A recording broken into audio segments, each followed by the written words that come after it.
What's up, Bears fans, draft fans, and all those in between? As you saw there on our open, we got a little partnership that we're getting together with Danny.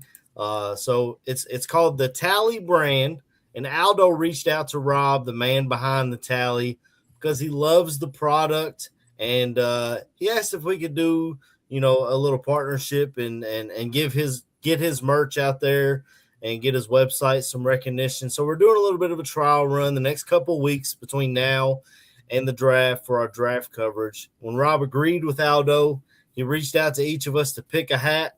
I picked the hat, the bold shy. I love the way it looks, the CHI. And what I really love is the GSH on the side, because that's one of my favorite things about our jersey is the homage to Papa Bear that we give each and every time we take the field.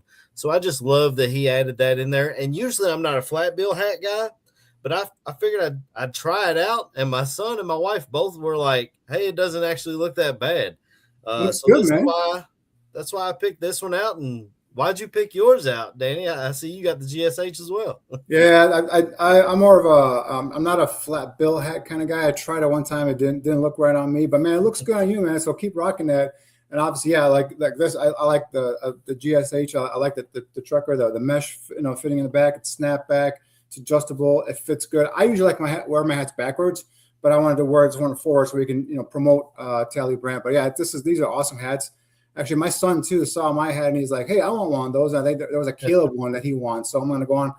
I'm going to go on Tally Brand's website there and get him that Caleb hat. But yeah, these are sweet hats. So if all your Bears fans out there, you like these hats, jump on Tally Brand. I think we have the website here. If we have the website Yeah, here. yeah, you can check out all the merch. They got hats, they got shirts, they got hoodies. I think I saw flags on the website. It's tallybrand.com, TALLEYBRAND.com. You can get on there and check it out.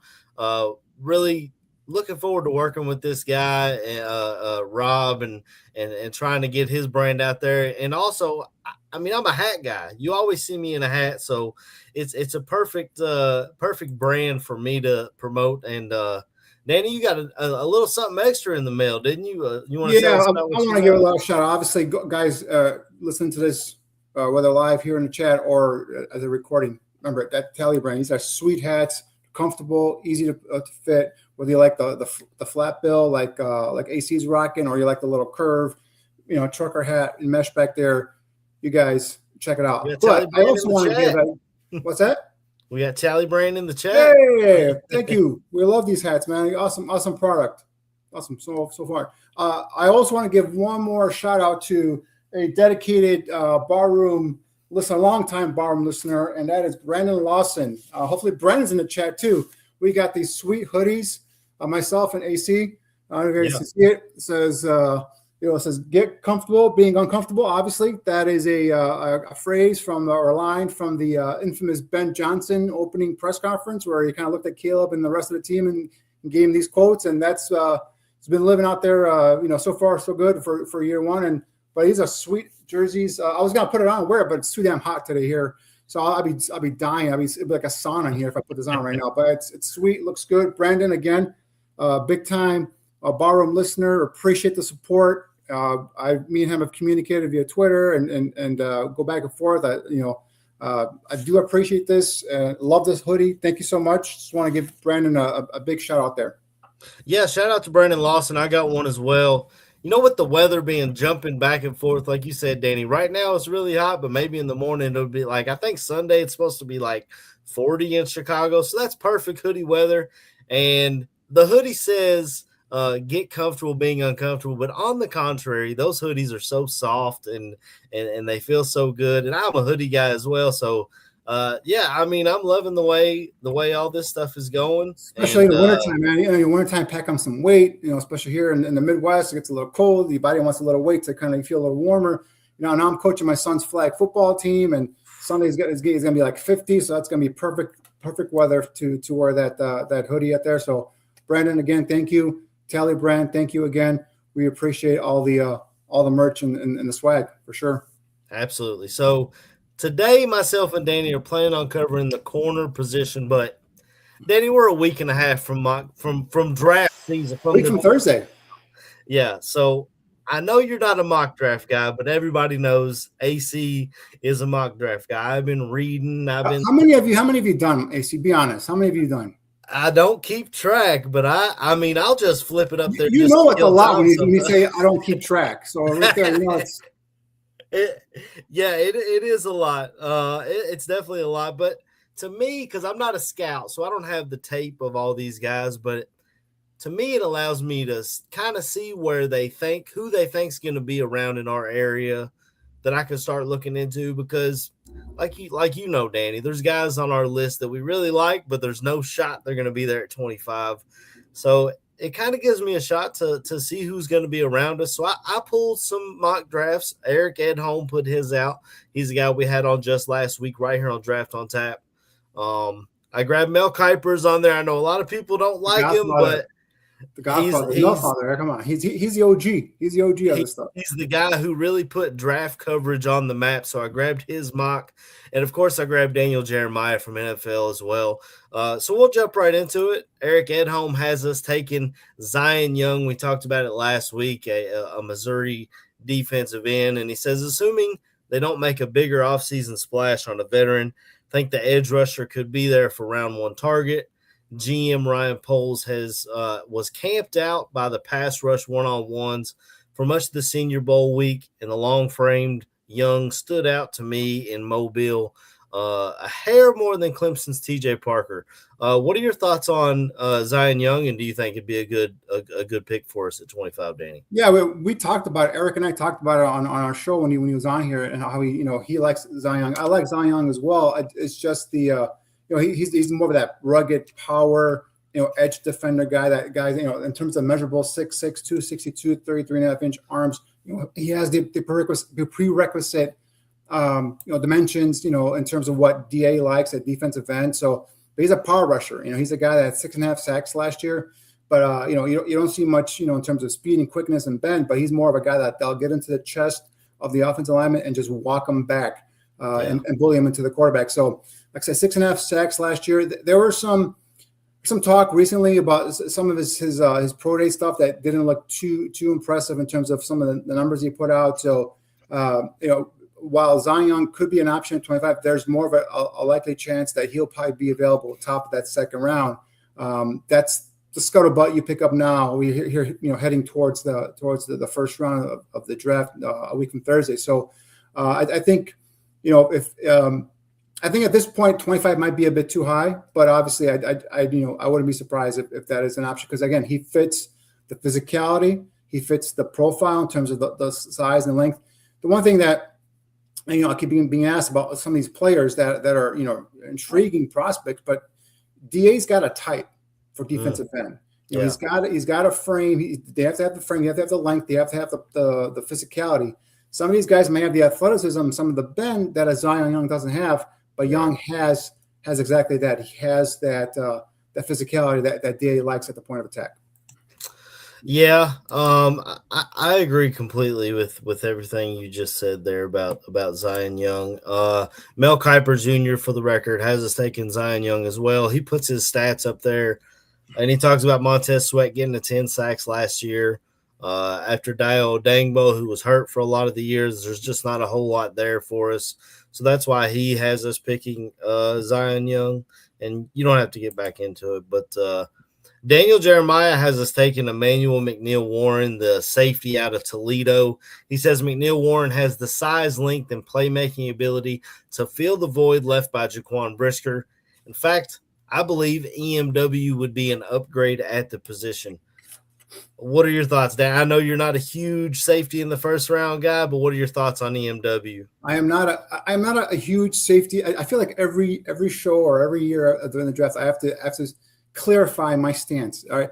The safety position is a position, to me, if you're a team that has a good front seven, right? If you're the Texans, for example, one of those teams that can get after the quarterback, and you haven't needed safety, first round you can go and get a safety. Right. The Vikings are a team that has a pretty good front seven in terms of getting after the quarterback. So they might go for a safety here in the first round. But for the Bears, it's not that the safety is not needed. It is a primary need. It's just that the front seven, there's so many holes up front. It doesn't matter. Right. You know, I always say all the time, but you can have Ed Reed and Ronnie Lott in their prime back there. If your front seven guys cannot get after the quarterback, it doesn't really matter. So, but this draft does have, in my opinion, 2 first-round safeties. That's Caleb Downs out of Ohio State. And I know there's some scuttlebutt about his possible issue with his knee, or some scuttlebutt about, you know, in terms of athletic numbers aren't the greatest. But this kid's a player. This guy, if you can start as a freshman on Nick Saban's defense, you can start. You know, this guy, you know, he's a dude, right? So he's a first-round pick. And Dylan Thieneman, who I just posted his report on Shimon Gascon last night. He's a guy that's really impressive in terms of athletic ability. Also a guy that triggers quickly downhill, can cover tight ends, backs, anybody, you name it, out of the backfield and out of the slot. So, you know, those to me are 2 first-round picks. So, you know, would it shock me that if one of those 2 guys somehow drops to the Bears at 25, they go for it?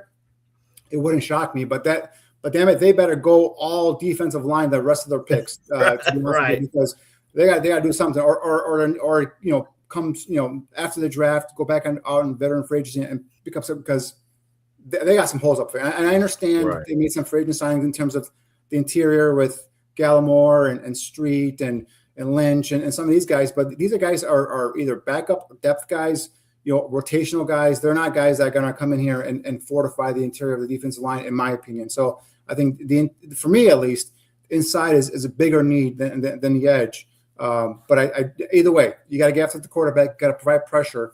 And the quickest way, the most disruptive way to get into the quarterback's face is up the middle. So that's why I think defensive tackle is something that they still need.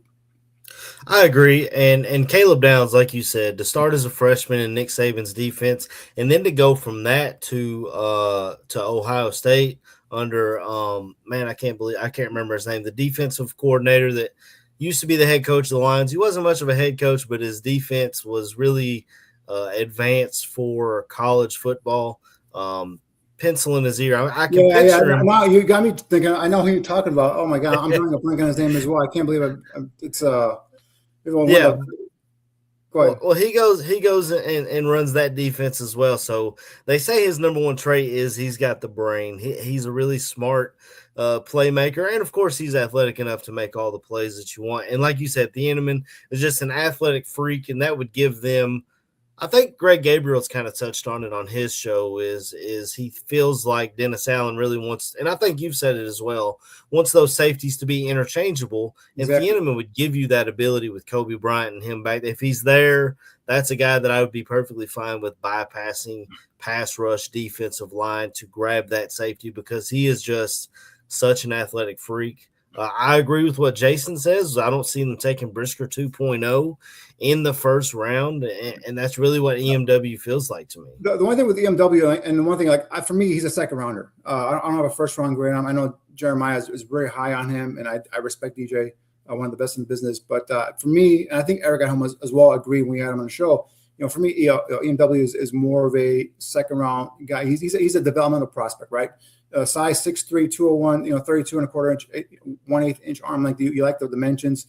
It's got that lower body explosiveness with 35.5 inch vertical, all that stuff, and 10 foot something broad jump. But 4.5, 240 doesn't have the speed as the other 2 guys have, or at least as Thieneman has. But a 3-year starter at Toledo. But for me, he's got that skinny, thin frame, tad slow in terms of keying and diagnosing and triggering. That concerns me a little bit when watching his tape at Toledo. And has had a shoulder injury in 2024. Again, thin frame. If you're getting injured, in the MAC, with that thin kind of frame, taking on bigger bodies here in the next level, I have some concerns about him. So that's why for me, he's not a day one. If you draft him, he's not a day one starter. Could he start? Sure, but he's a guy that's going to come in. He's more of a developmental prospect guy that's going to get better over time. To compare him to Jaquan Brisker, I think it's not a fair comparison. I think this kid has more of a playmaking ability. Guys, I mean, Jaquan Brisker was I'm not first again. I was not a fan of the pick going back to how many years ago, but he was never. I mean, what impact did Jaquan Brisker ever make? Right, his best game was that last game against the Rams in the playoffs. So I think at least with Emmanuel McNeil Warren. This kid has 9 forced fumbles in his career. So he can come down, he can punch that ball out, get the ball out of there. His interception numbers are not eye-popping. They're only, 5 interceptions, only 13 passes defense in his career. So again, ball production isn't the greatest, but getting that ball out, that's something that he could do. And it looks like he's got a little bit of a knack to it. But for me, he's more of a second round safety, kind of a developmental guy. You kind of bring in and nurture and eventually groom, get him a little bigger and get him into your starting lineup. But yeah, for me, if you're going to go first round safety, even though you have a bunch of holes up front, it's either Thieneman or Caleb Downs. At this point, I'm not sure if either one of those guys will be available for the Bears at pick 25. Yeah, it's not sounding like it. I'm seeing a lot of mock drafts with Thieneman to Minnesota, and I kind of hope he's off the board before they get up there because I'd hate to have him in the division. He's an absolute menace on the backside, for sure. But, yeah, I mean, and there's a lot of depth, like Jason says. There's a lot of depth at the safety position. There's a ton of depth in this year. You can get a guy in the fourth round that's going to come be a guy that can compete for a job. I mean, guy I like a lot is A.J. Halsey from LSU. Doesn't fit, has a height and all that stuff, some of the other safeties, but the guy just can come in and be a thumper for you. There's this kid Payne out of Kansas State, big bodies, safety. A lot like EMW. Payne is. What's that? Payne is a lot like EMW. So if you want you can get him in the fourth round, right? Right, so right. You have to go and get him in that first round. So, there's this kid, Stukes from Arizona. One of those kind of converted nickel safeties where you can play some cover with them as well. Another one that does a good job of ball hawking and getting his hands on the football. So there's a ton of options here for safety. Now we had the safety discussion a couple of shows ago, but we'll go through this all over again. But yeah, it's safety is a position you can wait on, in my opinion. I do think though, not with pick 25, but I do think one of those picks, the first four, I think one of them will be a safety. So we'll see how the board runs. We'll see if there's a run on, for example, receivers in the first round, dropping some more defensive talent down to the Bears. Is there a run on offensive lineman in the first round, dropping some more talent down? So that I think the Bears, those two runs happen, receiver and tackle, before the Bears. I think that's going to drop a ton of options out for the Bears, and that way they can have a cornucopia of options for them in terms of guys that can come in and fulfill up front.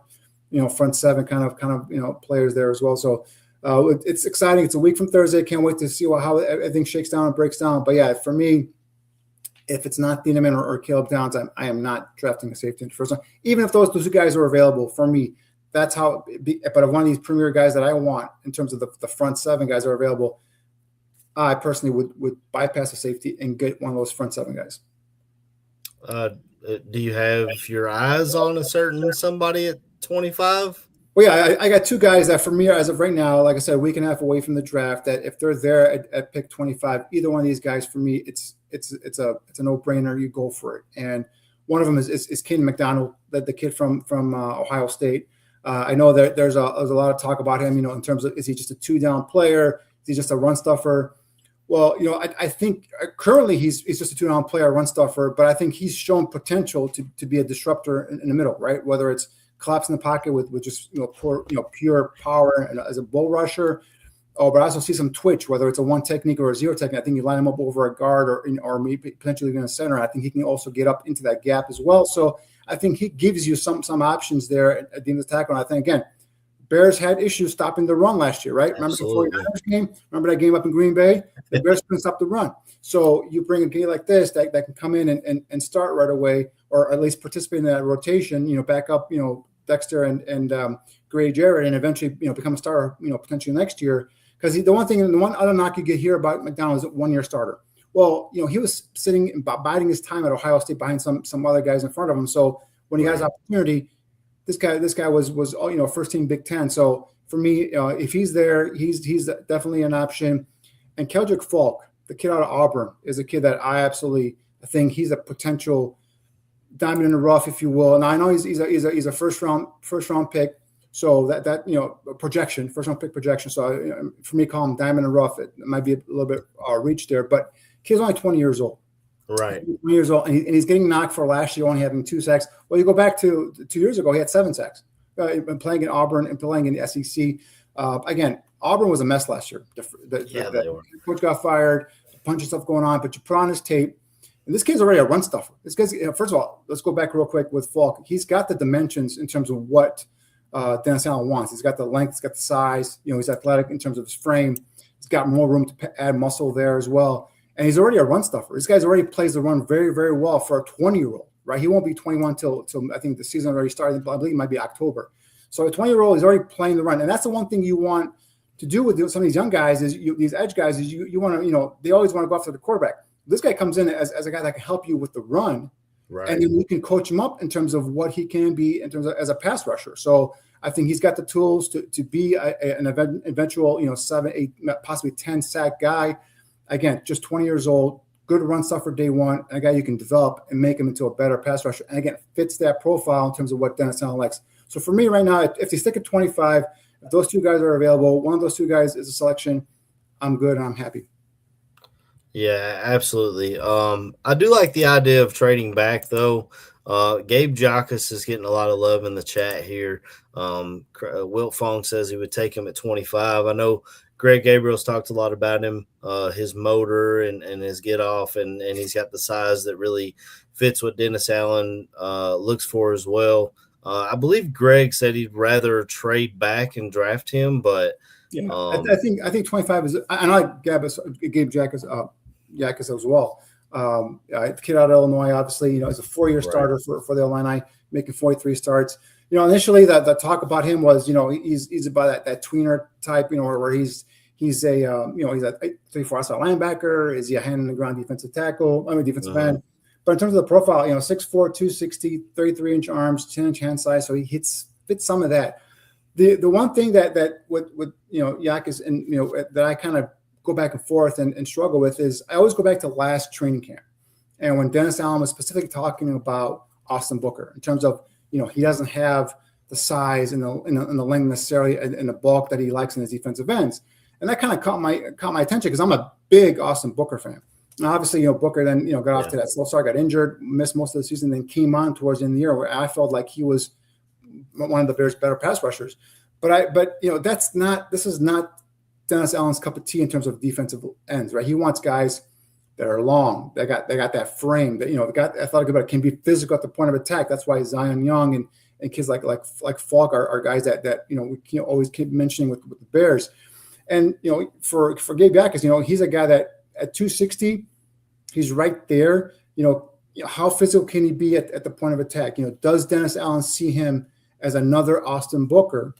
Because I just feel like could this be a duplicate, right? There's another guy that's getting a lot of love out there. It's Malachi Lawrence. And I think it's kind of similar vein in terms of guys that fall into that Austin Booker type of mold. And while DA utilized Austin Booker toward the end of the season, he's on record saying at training camp that he doesn't really fit what he looks for. But I think what DA was doing last year was just kind of seeing what he had and then utilizing guys as best to their ability. And I think he found a role towards the end of the year with Austin Booker. So I think now moving forward, Booker has a role on this football team.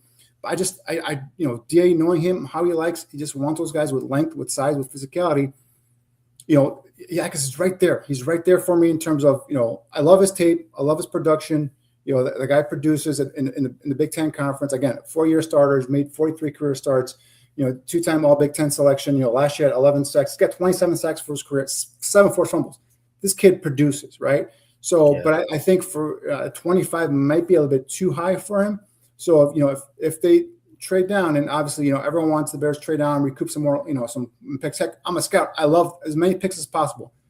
But the only thing about trading down is there isn't typically, right, guys or teams want to come up in the half of the first round for a particular player. Generally, it's quarterbacks.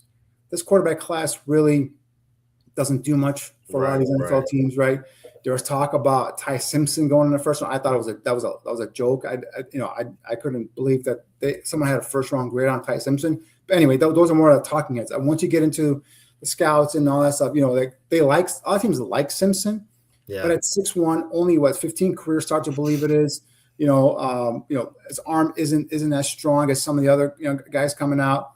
He's intriguing. He's a guy who, the one thing I like about him, his dad as a coach. So he's kind of trained to be a quarterback, pretty much throughout his life there. So you do there's some things that I like about Tyson, but is the team going to trade up to get him, right? So last year the Giants moved up with, I believe it was the Rams, if I'm not mistaken, or the Texans, I forgot which team, at 25 to get a Jackson Dart, right? So will a team like Ty Simpson that much, or Yeah. pick another player that they see kind of tumbling down the board and say, all right, that's where the Bears can strike there and maybe move back to the top half of the second round, maybe get a 4th round pick in the process as well. Just kind of add some more options there. So that would be ideal.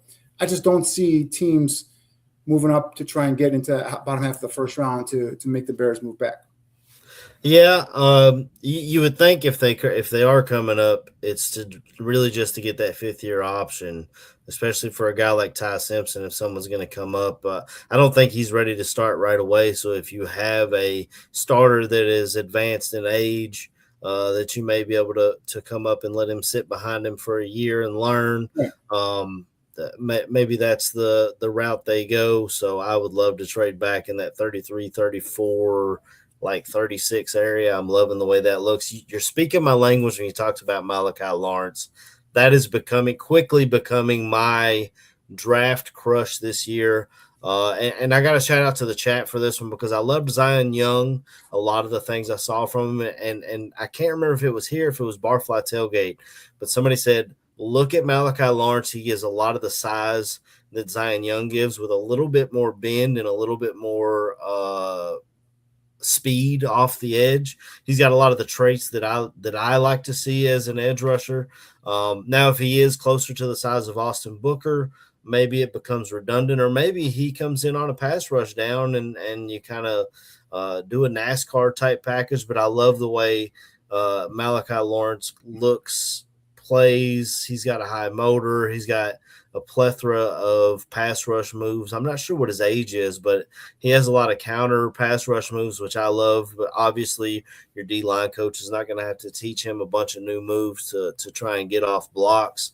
So that's one of my draft crushes. If he's there at 25, because I'm hearing, obviously it's lying season, so I could be hearing a lot of crap, but a lot of people are saying, if you're going to draft David Bailey so high, Malachi Lawrence gives you a lot of the same things, like a diet version of David Bailey. I disagree big time with that comparison. David Bailey is a guy, we know what he is. We know David Bailey, first of all, he's a 3-4 style linebacker. He's a pass rush assassin.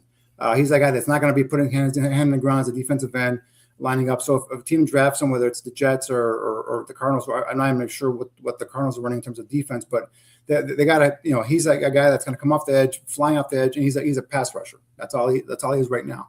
But with Malachi, and I think first of all, I'm looking at my notes here. Malachi, I've circled so many times and I've highlighted, fun player to watch. I love watching his tape, and that's the guy. Again, you talk about some of his measurables: 6'4", 253, 33, 5'8", almost that 34-inch arm length. It's got ran a 4.5 flat 40, 1.57 10-yard split, 40-inch vertical. The kid's a freak in terms of athlete, but right. 7 sacks last year for UCF, but good size and length, quick first step, violent player, violent pass rusher for a guy, with that type of frame, but he's really thin and narrow in terms of his hips, so he's got that skinny waist. He's a guy that is not going to be able to hold up as a defensive end in terms of, versus the run. So while he gives you some of that pass rush you're looking for, some of that first step, blazing ability off the edge, but this is a guy that when you watch his tape, they use him as an outside linebacker. There were some times where he had his hand in the ground, but a lot of times, guys, he was a stacked linebacker. He was standing up behind the defensive line, and this is something that no one's going to like here in the bar room. But he reminded me a lot of how Georgia used Leonard Floyd, right? And, as a stack linebacker, a guy stood up and just kind of rushed from all different angles. And that's the thing you see with now Malachi is more physical in terms of in terms of Leonard Floyd. Leonard Floyd is a better overall athlete. Malachi is in terms of a better pass rusher, I believe. Also a little bit more physical and more violent in his game. But Mortar runs hot 24/7. He chases sideline to sideline. So you love the kid's tape. You love the kid's, ability in terms of what he puts out there and potential. But again, going back to our conversation we're having right now, in terms, I think he's very, very close to Austin Booker. And, will the Bears want to duplicate that? I don't know. You already have a guy similar in terms of Austin Booker, who's already been 2 years in the league, going on his third season. Why, that's the thing, is like, why duplicate an Austin Booker when you have someone already doing it at the next level? So, for me, Malachi Lawrence is a guy that's going to be an outside 3-4 outside linebacker. Could he put on weight? Sure. He's 253 at the combine. Could he have to go 260, 265? I could see it. And again, he does have that pass rush, utilization in terms of that first step quickness. He's got the rip and the arm over and all that other stuff. But again, stood him up as a stack linebacker a lot of times at UCF. It's hard for me to envision him as a hand in the ground defensive end in a Dennis Allen system. So you think these big offensive tackles in the NFL, when they get their hands on him, there's just not a whole lot he's going to be able to do. Is that it's not even the pass rush. I don't think he'll struggle as a pass rush. Like I said, he's got that first step quickness. He's got the ability to bend that corner and then flatten to the quarterback. It's more versus the run game. When he comes in, he's got a target on himself and says, all right, run at him. And I think he'll hold over in the run game early on. So, and that was a knock early on Austin Booker as well, right? Until finally, now they started rotating him a little bit more here and there, and it looks like Austin got a little bit better towards the run. Still not the greatest, I would say, but his cup of tea, Austin's is getting after the quarterback and providing pressure. Right. I think that's what Malachi would do as well. So I think to me, you're duplicating the play you already have, and I think what they want is if they're going to go edge, I think they want a guy that can potentially be a starter for them, years down the line. That's why I think maybe interior, we'll see how they go. But, again, nothing against the player. Love the player. Again, love his tape. Like I said, in my notes, it says fun player to watch. Right. I just think he's not going to be a guy that's going to fit what Dennis Allen wants.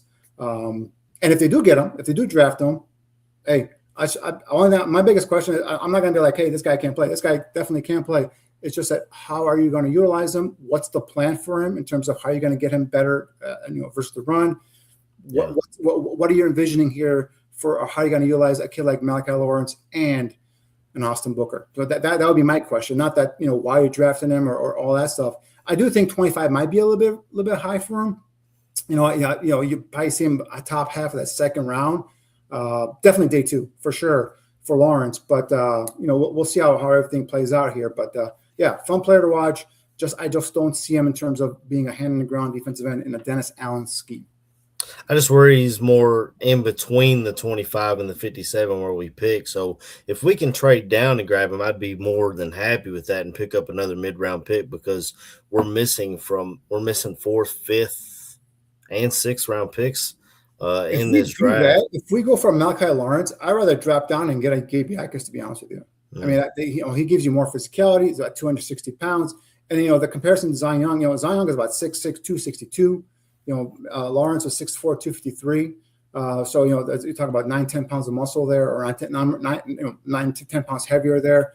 You assume it's muscle. But, Zion Young is more of a stout player at the point of attack, more physical in terms of – he's not the pass rusher, in my opinion, that Lawrence is, right? He's still developing that game because Lawrence has that first step, quickness, got the bend, it's got the hand usage and all that stuff.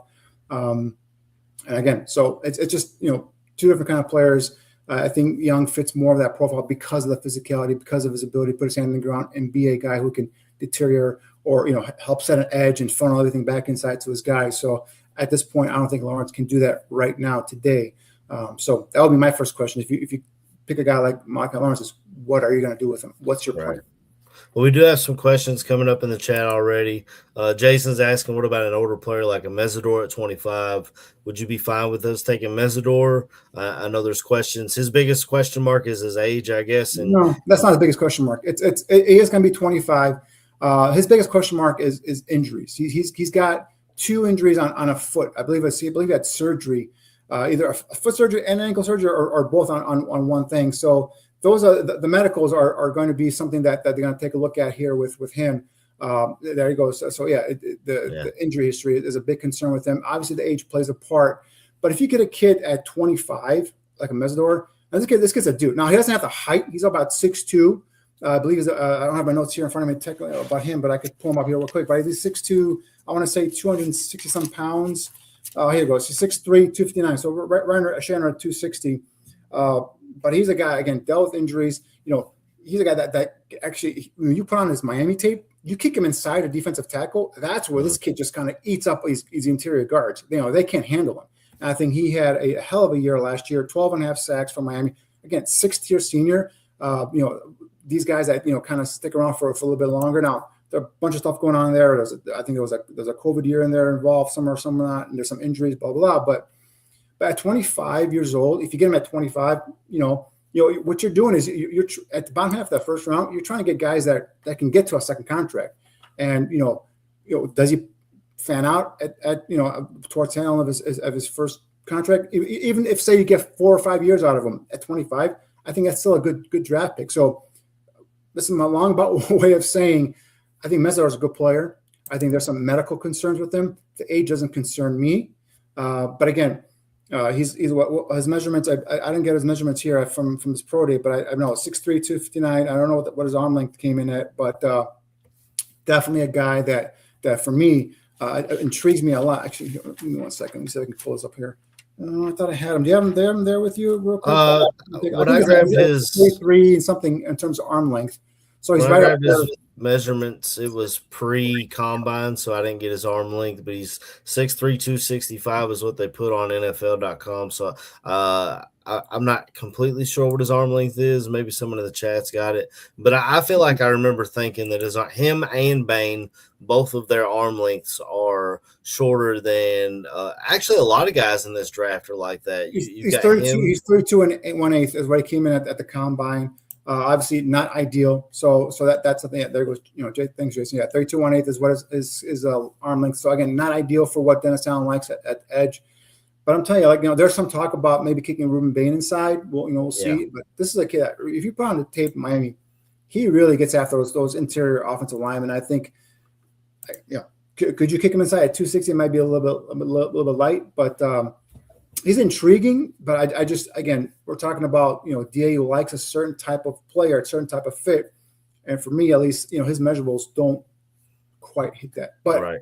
Tape, the kid has that first step quickness. He's got the bend there on the corner, can flat to the quarterback, plays a violent game. You love his tape. The injuries concern is huge, right? So that's going to be something that the Bears doctors are going to have to kind of clear him there. And then obviously DA is going to have to talk about in terms of the measurables, the length and all that stuff isn't what he wants. Is he comfortable going there? But yeah, I could see that guy being someone that come in and help them, immediately in terms of generating some pass rush, whether inside or on the edge. A couple more things before we move into talking corners.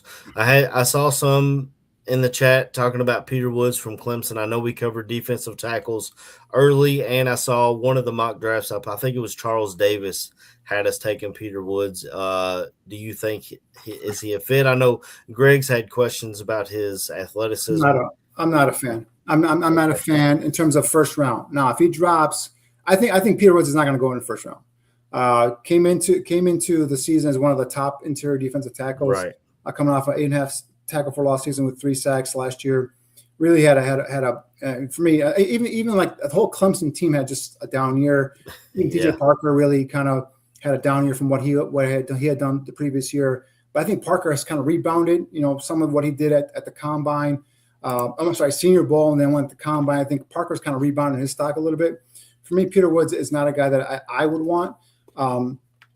At 25, that is, at least, if he drops in the second round and pick whatever they're picking at this 57 or 60, that'd be intriguing there. Because, he's a 3 technique. He's a true 3 technique, a guy that maybe, Grady Jarrett can kind of take under his wing and kind of groom him to be his heir apparent there. That would intrigue me, but not at 25. I just there's his arm length is not there. It's sub 32-inch arm length. You see a lot of missed tackles there. A guy's kind of getting away from him. His effort level, at least for me, was inconsistent. You see times where he can hit up the gap and make a penetrate and get after. Adjust, make the offense adjust in terms of the running, play or the running back's route and all that stuff in terms of his run path. And there are other times he just gets bowled over. And so that was something that really turned me off in terms of watching him. But yeah, for me, he's not a first round defensive tackle. There are other defensive tackles that I would rather wait on and get in the second or third round. One we talked about, with Eric was here was McClellan, the kid from Missouri, Zion Young's, teammate. So he's a guy that really intrigues me. Possibly with that pick 60, might even be there pick 89. Who knows? But I'd rather take a flyer on one of those guys than Peter Woods at 25. Well, Wilt Fong's asking about your guy Proctor from South Indiana. I love Proctor. Caleb Proctor is a quick twitch guy. Talk about a gap penetrator. Talk about a guy that can get after the quarterback. Again, size. He's about. I had him here. Let me get him real quick here. I think I want to go I through. know he was your sleeper pick in this draft when we did defensive tackles. You love the way he fit, and Yeah. Caleb Proctor is a kid that I watched at the East West Shrine practices, and really just really got kind of mesmerized by his game. You put on his tape, you go, he's 6'2", 291, 33-inch arms. So he's a guy that's that three technique kind of guy inside, twitchy, real quick off the snap. Obviously, Southeastern Louisiana is a small school, so I think he's more of a developmental guy. But man, you put on that tape against LSU, and then we put a package up when we talked about him, and he was beating guys, LSU players, getting into the backfield and causing havoc. So 9 sacks last year for Southeast Louisiana, 13 tackles for loss.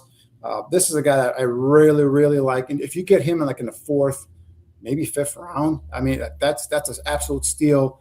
Definitely a guy that I would rather take a chance on later on in the draft than a Peter Woods, for example, at pick 25. So, Zane Durant, another kid from Penn State, production really hasn't been there, but you put on that tape, undersized, no doubt about it. Again, it could be someone like a protege that a Grady Jarrett could kind of take under his wing and kind of groom him, for future years to come. But again, just someone that's quick twitch, get up that field.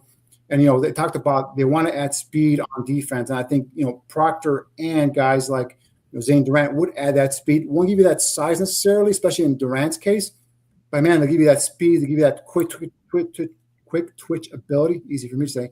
Quick twitch ability to get up into that gap and get into the backfield and cause some havoc there. But, yeah, perfect. See, so, because there was some talk about in terms of, Peter Woods in the first. I'm like, hey, I'll wait and get Zane Durant in the 3rd round because – right. Measurable wise, they're roughly the same. Arm length and all that stuff. In terms of even production, right? 14 tackles for loss, 14 tackles for loss for his career for Peter Woods, 22 tackles for loss for Zane Durant, 10 sacks as opposed to 5 sacks. So that's what I'm talking about. Like you can wait on if you're going to take a chance on an undersized, quick twitch 3 technique. Don't take Peter Woods in the 1st round. Go ahead and get a like Zane Durant or even Caleb Proctor in the late day 2, early day 3 portion of the draft, and that's how I think you get more bang for your buck there, and then help fortify that front 7 with a little more physicality, because neither one of those guys are going to be physical present at the point of attack. They're guys more that are going to kind of help your pass rush and generate a pass rush from inside, Durant and Proctor. So I think these are guys that need development in terms of that strength program and get stronger to be able to hold their ground. But their cup of tea is getting after the quarterback, attacking those gaps, and creating havoc in the middle of the defensive line. So that's what I would do. And I would pass totally on Peter Woods. Yeah. Well, we've got, the chat's going nuts. We're talking left tackle. They're talking all kinds of prospects, but we got to get in. Well, I'll tell you one thing right now. The Bears are not drafting a 1st-round left tackle. I can tell you that right now. Well, there's been a lot of talk with the owners' meetings when they talk to. Yeah, I think Ben Johnson created a little bit of a fervor here when he talked about left tackle. But if you just think about it, right? First of all, I think there'll be a run on tackles, and I think Caden Proctor, who's my personal first best left tackle, doesn't fit the profile in terms of I think that weight will scare some teams off. Plus, I've heard he's not getting past Detroit 17. We'll find out a week from Thursday, so he's not going to make it there. Freeling, the Monroe Freeling, the kid from Georgia, is the ideal fit for this scheme in terms of athletic. He's got the length, he's got the size. Only has 18 career starts at left tackle, and he also has the same problem that Braxton Jones currently has. He's a guy that can get bullied. He's got a weak core in terms of his strength. He's going to have to build that up and get stronger. So again, he's a guy that shows tremendous promise. And I think athletically he can play left tackle, but he's going to have some problems early on in his career. Again, only 18 starts in college. To me, that's a bit of an option there where I think. It's a bit of a risk there. Now he might even not be there available at 25 either. So the other kid is Lomu from Utah. Sub 34-inch arms, but 33-inch arms, longer than his teammate. He's more of a left tackle prospect. I know he was in for a 30 visit. He'd be intriguing. But this is why I think this is why I'm saying they're not going to draft a left tackle in the 1st round. Because if you draft a tackle in the 1st round, what does that tell you about Ozzie Trapillo? right? You invested a second round pick on Ozzy Trapillo. He was your starting left tackle for towards the second half of the season on. It tells you if the Bears do draft a left tackle in the first round, that tells me that the Ozzy Trapillo injury is worse than we are been led on to, and that they probably don't see him coming back and being effective, right? Because that's the only reason why you would take a left tackle. So if they do take a left tackle and I'm wrong in the first round, that tells me that Ozzy Trapillo pretty much is done here. Unfortunately, that injury is way worse than what we've been hearing about. So that's why I'm holding out hope that Ozzy is going to be okay. We know next year they got Braxton Jones, they brought in Jedrick Wills, they have Theo Bennett. And guys, no one talks about Karan Amakaji. The guy is still on the roster. And when we talk about the left 5-inch arms, no one talks about him. This guy was a third-round pick, right? So you got 4 guys that can come in there and at least compete for that job and then provide some depth there as well. So I think, my opinion, they're going to ride the wave next year with one of those veterans, whether it's Jedrick Wills or Braxton Jones, with the possibility of Theo or Karan Amakaji, kind of competing there for that spot as well. And the one thing we did find out last year is Ben Johnson can game plan around a weakness at left tackle, right? It wasn't by accident that Ben Johnson last year, first day of free agency, went and secured the interior of the offensive line. That to him is more important, right? So I think he can game plan around the left tackle. Interior guys he needs, and it's harder to game plan around him. So I think if they do draft a left tackle, that means Ozzy's career is probably pretty bad, and we'll see how that goes. But that's why, for me, I just don't think they're taking a left tackle in the first round because I'm hoping and hope that Ozzy comes back in a year from now and can reclaim his starting spot on that left side. Yeah, and I love that. I love Ozzy too. When they draft, I didn't know him pre-draft, but once they drafted him, I looked at him. The guy looked like the Mountain from Game of Thrones, and I was like, "That's my left tackle." I was loving what I saw out of him. Unfortunately, the knee went out. Hopefully, he can come back fully healthy. But we gotta dive into these corners, Danny. So I'll just throw your top 5 up here. Danny's top 5 corners this year's draft. Number 1 is Mansour Delane from LSU. Number 2 is Jermod McCoy from Tennessee. Number 3, Chris Johnson from San Diego State. Number 4 is Colton Hood from Tennessee. And number 5 just had a 30 visit. I think today I saw on the X is Keontae Scott out of Miami. Give me the rundown, Danny. First of all, this is a deep class here at cornerback. And one position that kind of gets overlooked when we talk about the Bears in terms of their draft needs is corner. And I understand they have Jalen Johnson coming back, and they have Zay Frazier, Stevenson, on the opposite side. They have Ajah Reed from I forgot his last name. Is it Reed? I forgot the kid. Ajah Frazier. Sorry, Ajah Frazier from last year is a 5th round pick that basically was AWOL. We didn't see him all year. Terrell Smith coming back from a torn. Actually, I think if he had an ACL or I can't remember. I know it was a year long injury. So there are issues. Obviously, you lost Nashawn Wright. So corner is a position that I feel like they have a need there and a big need.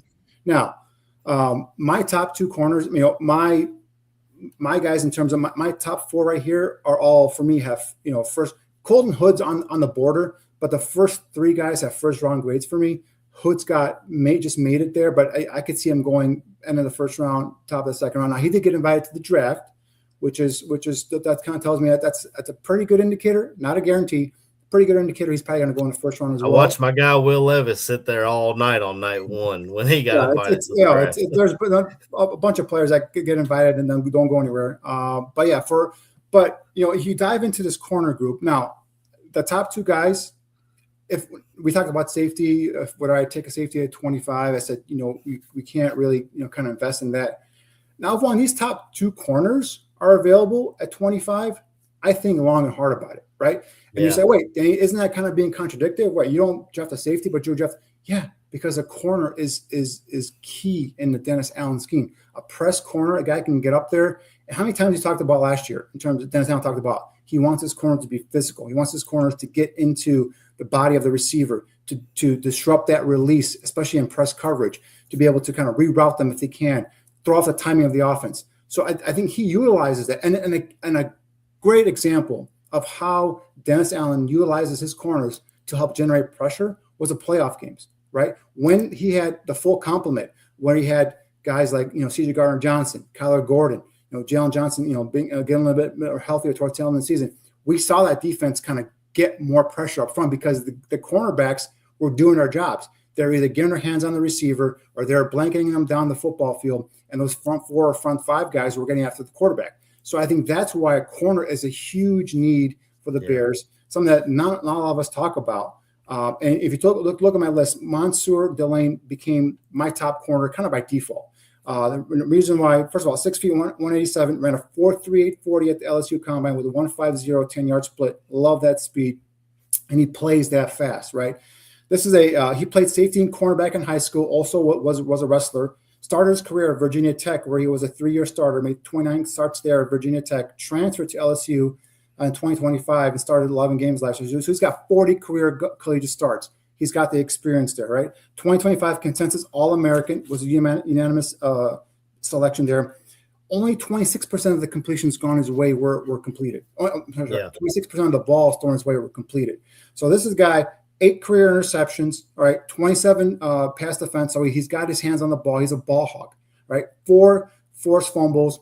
So this is a guy that can line up in press coverage, can mirror at the line of scrimmage, can get his hands on a receiver. Now, he doesn't have the length that I believe DA wants in those corners, only 30-inch arms, but still can get up there and can press at the line of scrimmage, can also, as you see here, drop back and play some off-man coverage there as well.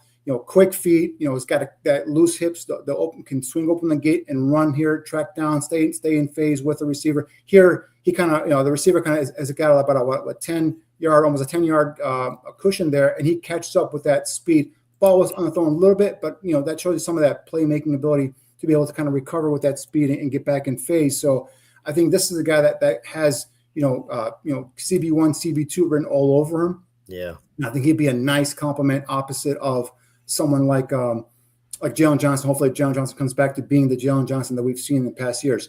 But he kind of made my top corner by default only because Jermod McCoy didn't play last year.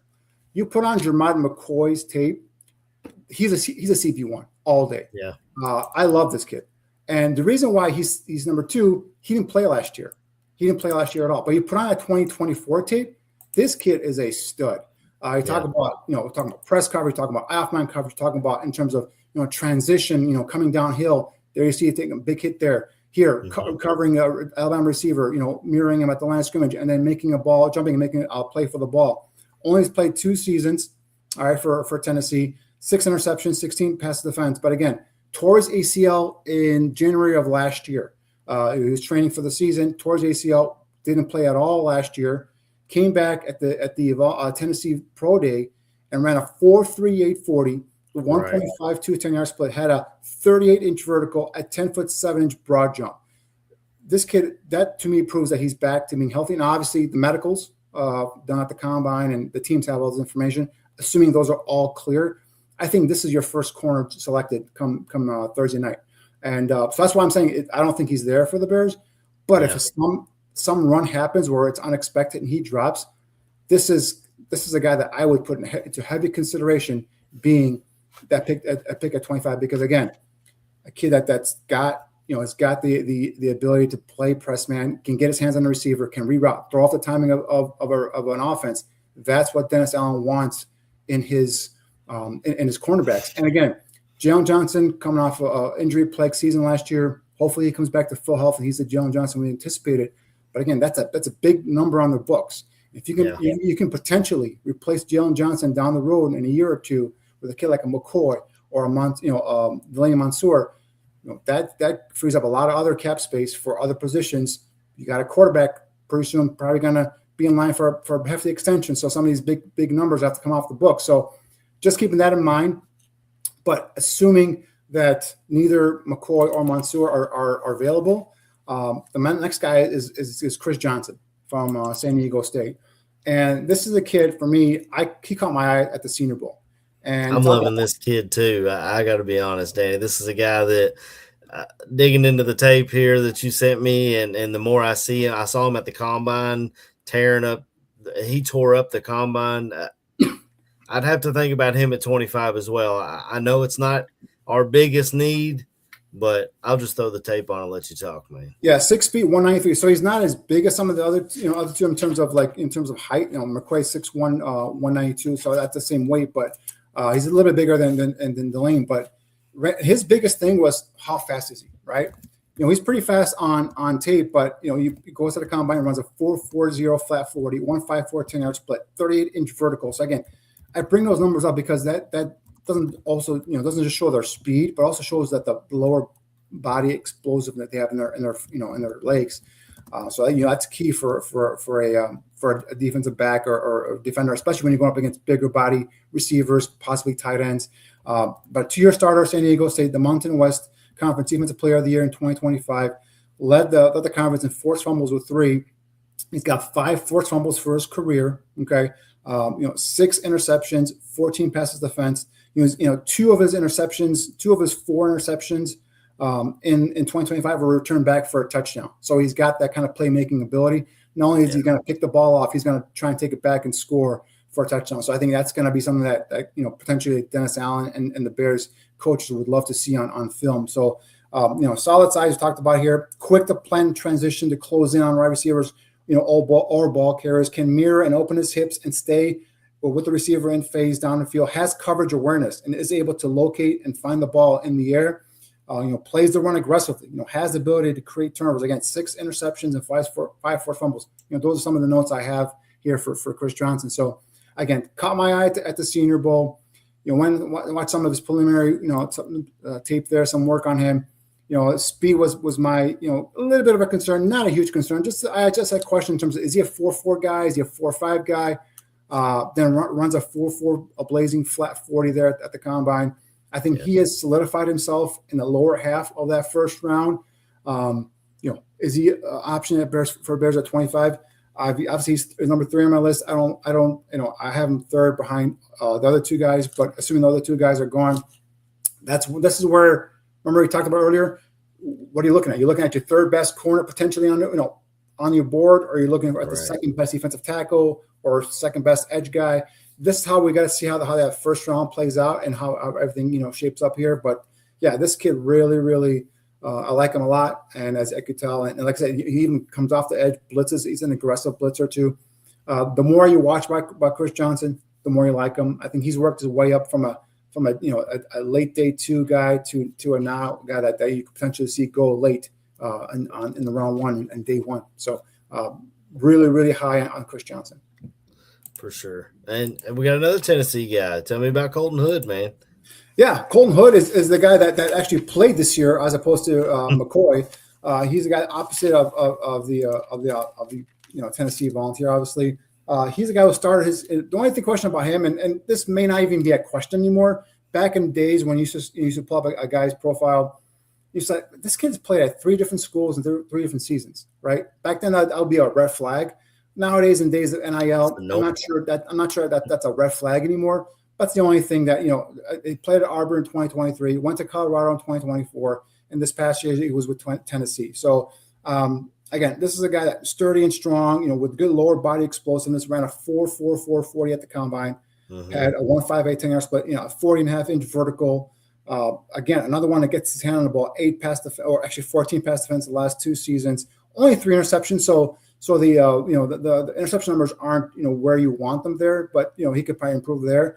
But talk about a guy, again, can mirror at the snap, vertically on crossers. It's got that makeup speed where, if he gets beaten at the line of scrimmage off of a great release, he's not dead in the water. He can always make up and get back in phase because of that. His foot quickens and his speed. You like that about him as well. Can get physical in press coverage and reroute or slow down the progress of a receiver. I think we just saw that in a previous clip where he kind of just got into the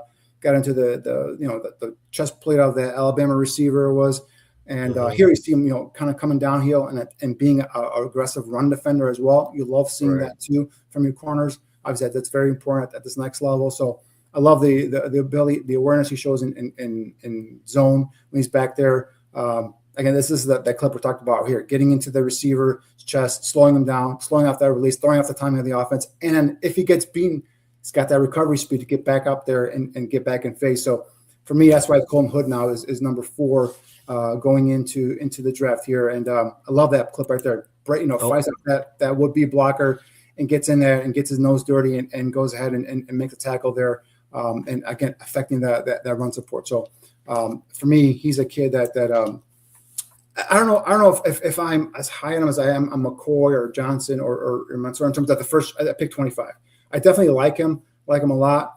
But if he is at pick 25, I would understand why he was that pick, for the Bears. So I wouldn't poo-poo it or be upset about it. I'm just saying, I like those other guys a little bit better. I think those are, like I said, Hood for me was a borderline first round guy. It just barely made it. So I think that's why he's probably you're going to see him probably go in that bottom half of that first round. But initially I had a third round grade on him. The more I watched, the more I studied him, the more his grade kept getting better and better. And eventually he was second round material. And then eventually I snuck him into that bottom half of the first round. So that's why he makes number 4 here on my list of top corners. The final guy in your top 5, Keontae Scott. Like you said, he had a 30 visit today with the Chicago Bears. So tell me about him, Danny. I absolutely love this kid. All right. I don't know how much I can stress how much I love this kid. First, before you get too deep in, do you see him as more a corner or a safety? Because I feel like that's become a debate. It's funny you mentioned that, AC. It's funny you mentioned that because he initially was going to make my top 5 safety list. And then I was talking to a guy I know who's in the league, and he goes, the teams are looking at him as a corner, as a nickel corner. So he goes, I would kind of list him as a corner. However, kind of going back and watching his tape, the more I watch, the more I'm going back to my convictions of that this kid has safety ability, right? First of all, measurables are 5'11", 193, 31 3/8 arm length. This is a kid that, again, the more I watch, the more I love. And when I watch him, he's comfortable, first of all, covering out of the slot as a nickel corner. He's not the greatest in terms of coverage, right? So he's not going to be a guy that's going to be on the outside, in my opinion, right? To be a true, outside corner. But watch him at the line of scrimmage. His aggressiveness at or near the line of scrimmage, it's like an extra linebacker. So the person I thought, or the player I thought, is this is the younger, faster replacement for CJ Gardner-Johnson. This is a guy that can come in, and this guy's got the speed, ran a 4.37 40 at the combine with a 1.5. I'm sorry, at the Miami Pro Day with a 1.53 10-yard split, had a 34-inch vertical and a 10-foot 3-inch broad jump. Again, I initially saw him as a safety. I was told consider him the NFL is considering him as a corner. So for me now, he's a nickel hybrid, nickel/safety, similar to the vein of what CJ Gardner-Johnson was. And we saw last year that a CJ Gardner-Johnson, again, been in the league for how many years? His speed isn't what it used to be. But Dennis Allen found a way to utilize him and make him effective. And then when Kyler Gordon came back, the combination of Gordon and then CJ Gardner-Johnson and then Jalen Johnson and some of the other corners, that's where we saw that defense kind of come alive. And I think this is that perfect replacement here for CJ Gardner-Johnson. Again, ran a 4.37 40, so he's athletic as hell, right? This is a guy that was a two-way starter in high school, coming out of California. Started his career actually at a Snow Community College, a small school there. Went to Auburn, where he was a starting nickel there for them from 2022 to 2024, making 23 career starts. Transferred to Miami this last year. Had 13 starts after initially committed to Houston, then went to Miami. Made second team All ACC. He also has punt return and kickoff return experience as well. This is a guy, for me, again, quick to diagnose. That's what the thing you watch him post and pre-snap, whether he's in the box as an extra defender, linebacker, safety, whatever you want to call him, or where he's going back in coverage. His ability to key and diagnose almost instantly when the ball is snapped. He knows what's happening. So that's an intelligent player. Someone in the secondary, you can see here, he's got that makeup speed. So even if a receiver's got a little bit of a step on him, his ability to go ahead and catch up and get his hands on the football, jumps everything in front of him in terms of zone. You can plant and drive and doesn't back down. 5'11", 193, but he plays like a linebacker. But again, it's got the feet of a corner. He's got the loose hips of another, again, like a cornerback. So twitchy body. Again, can just plant and fire downhill. Very good burst, long speed. This is a guy that can. And in terms of some of the things we missed in his clips here, was him as a blitzer off the edge. Again, I kept going back and seeing what Dennis Allen did last year with C.J. Gardner-Johnson. I'm like, this would be an ideal replacement, a younger, more athletic, a faster, if you will, a body that can go in there and kind of contribute right away. So for me, when I saw that they had him in the 30 visit, I was like, I wasn't surprised, but I was just like, man, I think that really is something that is exciting because, he is a guy that can come in here, in my opinion, and start, next year as a potential as a nickel. The only question I have there is what do you do with Kyler Gordon, right? So going back to Kyler Gordon, when he came out of Washington, I had him as an outside corner, right? And obviously the Bears brought him in and made him a nickel, and he's been a pretty good nickel when he's been available. So I think with a kid like Keontae Scott, you bring him in, you make him the nickel, and now if you need to, you can kick Kyler Gordon out to cornerback on the outside. If I'm not mistaken, I should say, we saw some Kyler Gordon in the playoffs playing outside corner, covering some of those receivers. So I think that's something an idea that kind of really appeals to me, at least, hopefully appeals to the Bears and the coaching staff. But this kid at nickel corner, with a hybrid kind of player, with a Kyler Gordon on the outside, possibly an inside kind of, again, for me, I envision Scott taking over that C.J. Gardner-Johnson role. I think that would be very, very enticing, very, very, very good to see how that would kind of develop. So he's definitely a day 2 guy. I think he goes second, third round, possibly more like a second round. So with a pick 57 or pick 60, I think he's a guy. If he's there, if the Bears take him, I would be ecstatic, to be honest with you, because I think this is an impact player come next season. Again, at nickel corner, and a guy that can also drop it. Remember, their current safety, they went and just signed from the Seattle Seahawks. Kobe Bryant was a cornerback coming out of Cincinnati, and they converted him to safety. So, you could have kind of similar, we talked about earlier, interchangeable safeties back there, right? If he eventually ever moves him to a full-time safety, potentially that's what Keontae Scott can give you there back there as well. Another interchangeable kind of a mirror image of Kobe Bryant. So, but again, I like him as a nickel / safety, more of that Gardner-Johnson thing, and we'll see how it goes. But if they get him, that's going to be an exciting pick for me. Yeah. Well, the chat's not a huge fan of him switching to safety. A lot of them are saying not full-time safety. He's going to be a nickel corner with some of that safety skills, right? And when you watch him at line of scrimmage, he plays like an extra defender. Like he plays like a linebacker, right? Even though he doesn't have the linebacker frame or size, he's a guy that can come downhill and be a guy that could throw his body around and get in terms of the run defense. You see him flying off the edge as a blitzer. You line him up as a nickel and blitz him off that edge. He's got 4.37 speed, guys. This guy's going to make impact. And he plays that swagger game, right? Similar again to C.J. Gardner-Johnson, where he talks, he gets in the guys' faces, he gets in their heads.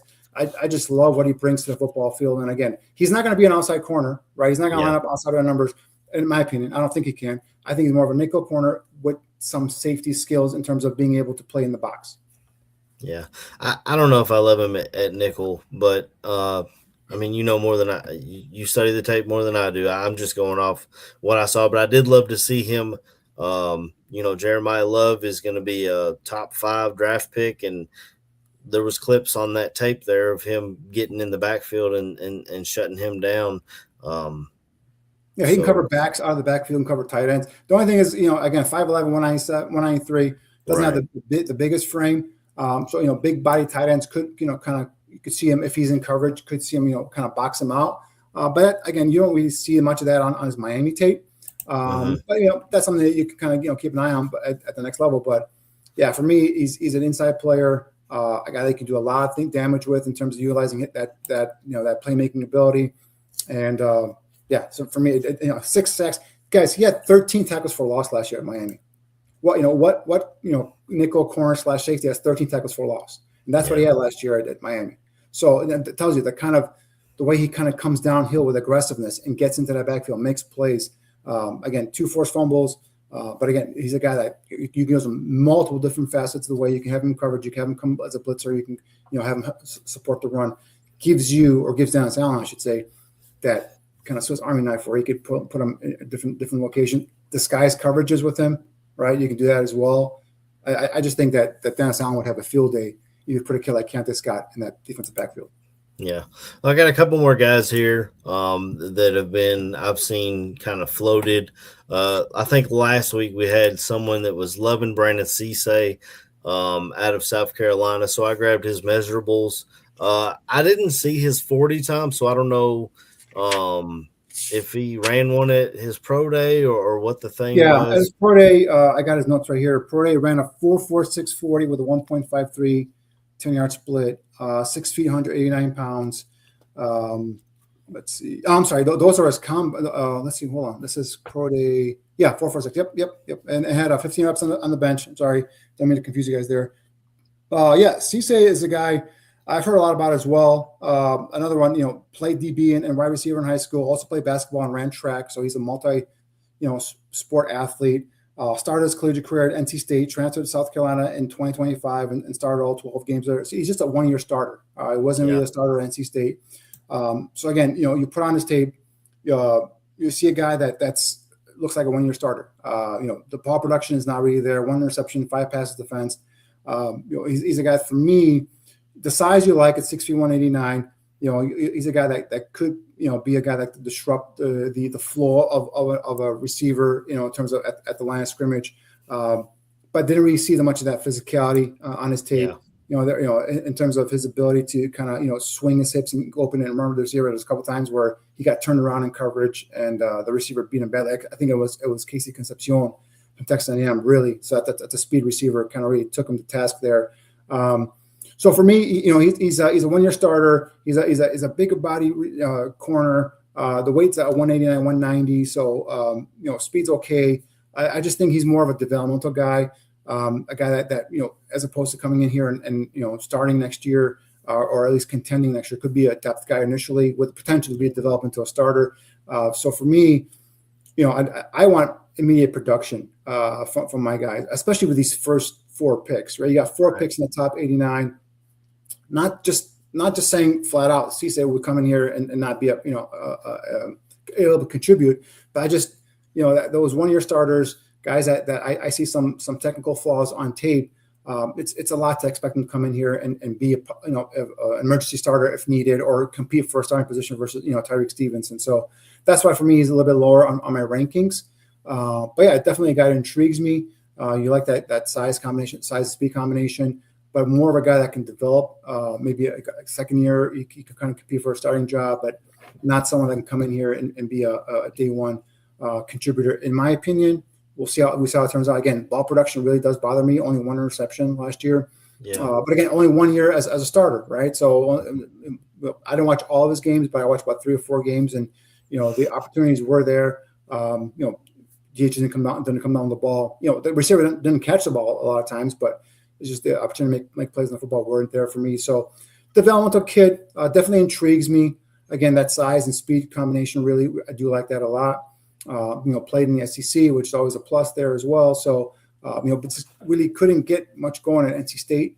And then ended up going to South Carolina. And then, like I said, had that 1 year as a starter. So more of a developmental guy for me, as opposed to some of the other guys on my list here, where I think any one of those 5 guys could come in and contribute in year one.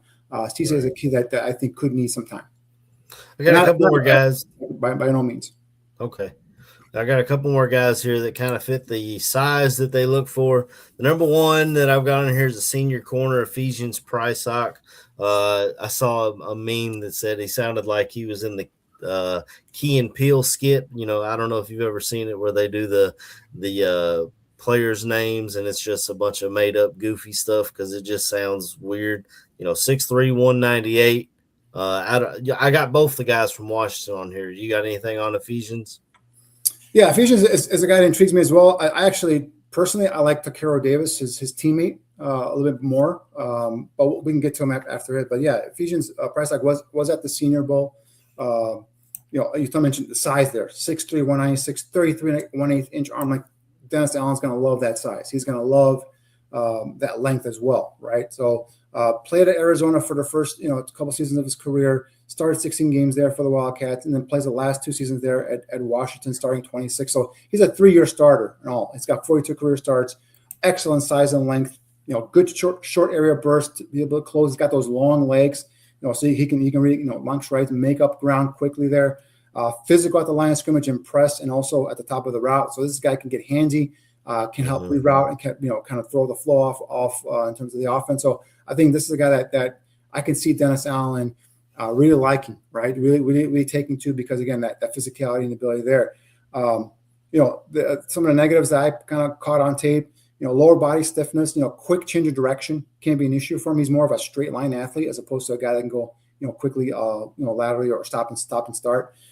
Transition out of his back pedal, especially downhill, can be a little bit clunky. Meaning, when you're in zone, you kind of drop back to a landmark, and then when you see someone coming in your area getting the ball, you plant, transition downhill. It wasn't as quick and as seamless as some of the other guys that I watched on tape. He's got 6 coverage penalties last year at Washington. 6 pass interference, 2 holding, so he can get a little handsy in coverage. That's something that's going to be cleaned up, but I think those are just coaching stuff that you could work on there. And had some drop would be interceptions. Right?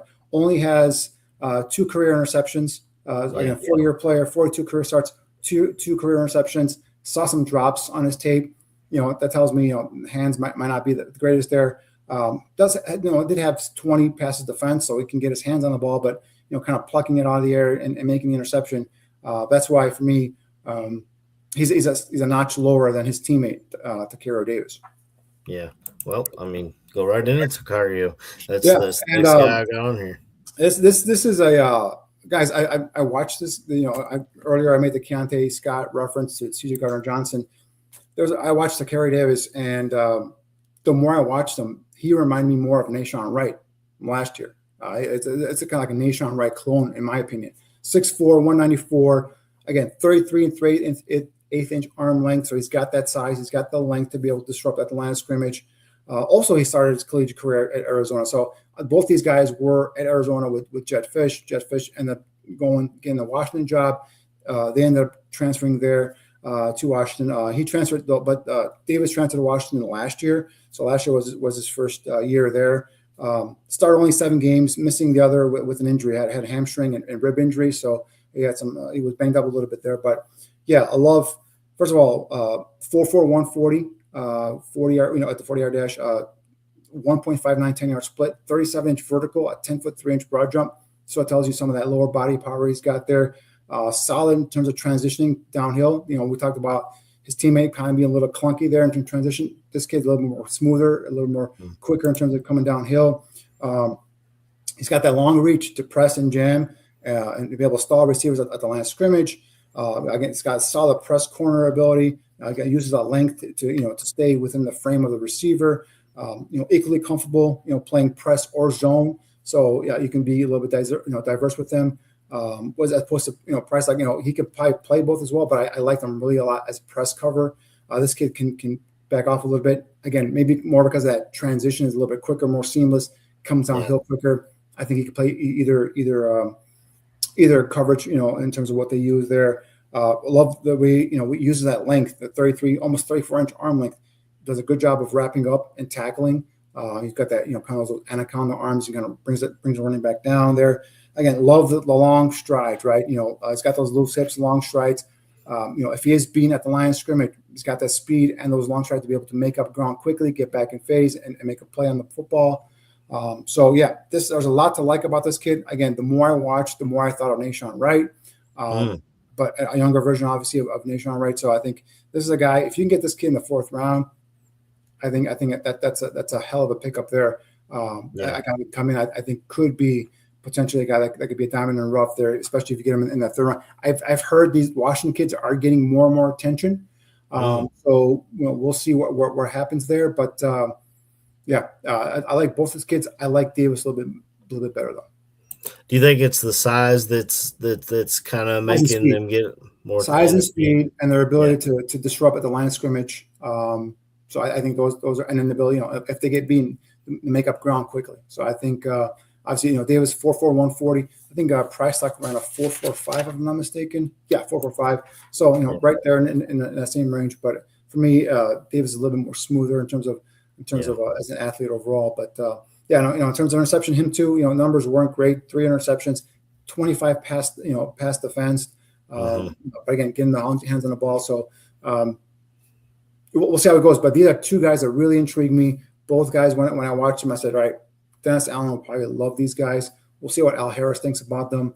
Yeah, But if you can get one of these guys either in the third or fourth round, I think that's a pretty good selection. We'll see how they pan out. But with Al Harris, man, I love him as a coach there in that DB room. absolutely. You give him a kid with talent like a Davis with that length and that speed, or even a price tag. I think he can make them into a very good football player. In a really quick time frame there as well. Yeah, I was shocked when I looked up Takario on the college football reference. He went to college originally as a defensive end with that size, so that was pretty crazy to see that. He didn't. I think he redshirted that year or something. He played like 5 games, so he didn't have crazy stats. But I was just, you don't, at least I don't see a lot where they transition from defensive end to defensive back. And I see them more as, I was looking more of a day 3 because. And we've talked about it on here, and the chat's even talking about it. It's not it may not be a huge need. It could be a day 3 guy that they grab. So that's why I was looking more at the guys that kind of. You guys think corner is not a huge need? Well, some guys they're asking, do we think we should have kept Nashawn Wright? They're saying with the NFL told you when they thought of Nashawn Wright. He had what, 5 interceptions, made the Pro Bowl, and he only thing get out there was a 1-year, $5 million contract. Yeah. I think the NFL told you what they thought of Nashawn Wright, guys. So I think they're not saying that it's not a need. They're just saying it's behind to them, and obviously, honestly, to me as well, behind D-line, center, safety, probably. For me, there's no way the corner is. For me personally, there's no way corner is behind safety. I don't think it's because. Corner is, again, Dennis Allen's scheme. You need corners that can disrupt and play at the line of scrimmage and get into the receiver. So, Tyreek Stevenson, I think this is a make or break year for him. Obviously, I don't think I'm breaking any news there. So I think he's a guy that's got to either show out or he's going to be out. And that's true. He's a guy that he's flashed talent. He's flashed the ability to be a playmaker in coverage. In terms of making some incredible interceptions. And I remember his rookie campaign. He had a real nice interception there in Cleveland. But the inconsistencies we see with him, right? And hopefully he's turned the corner. And hopefully he comes in and he lives up to that second round potential that he was drafted at. And you have your corners. But again, Jalen Johnson, that was a huge injury last year. Hats off to him for coming back and playing through it and getting back into actually being on the field. But we saw how he was. He wasn't 100%. Now, right. Got a little bit more healthier towards the tail end of the season. We saw a little bit better, but there's no guarantee that he's going to be back to the Jalen Johnson that we've seen in the previous seasons, right? The Pro Bowl caliber Jalen Johnson. So until I see that, it's always a little like, we'll see what happens there. But obviously Kyler Gordon, when he's healthy, when he's playing, he's effective. But he's another guy that I believe has only played 1 full season of football so far in his short career.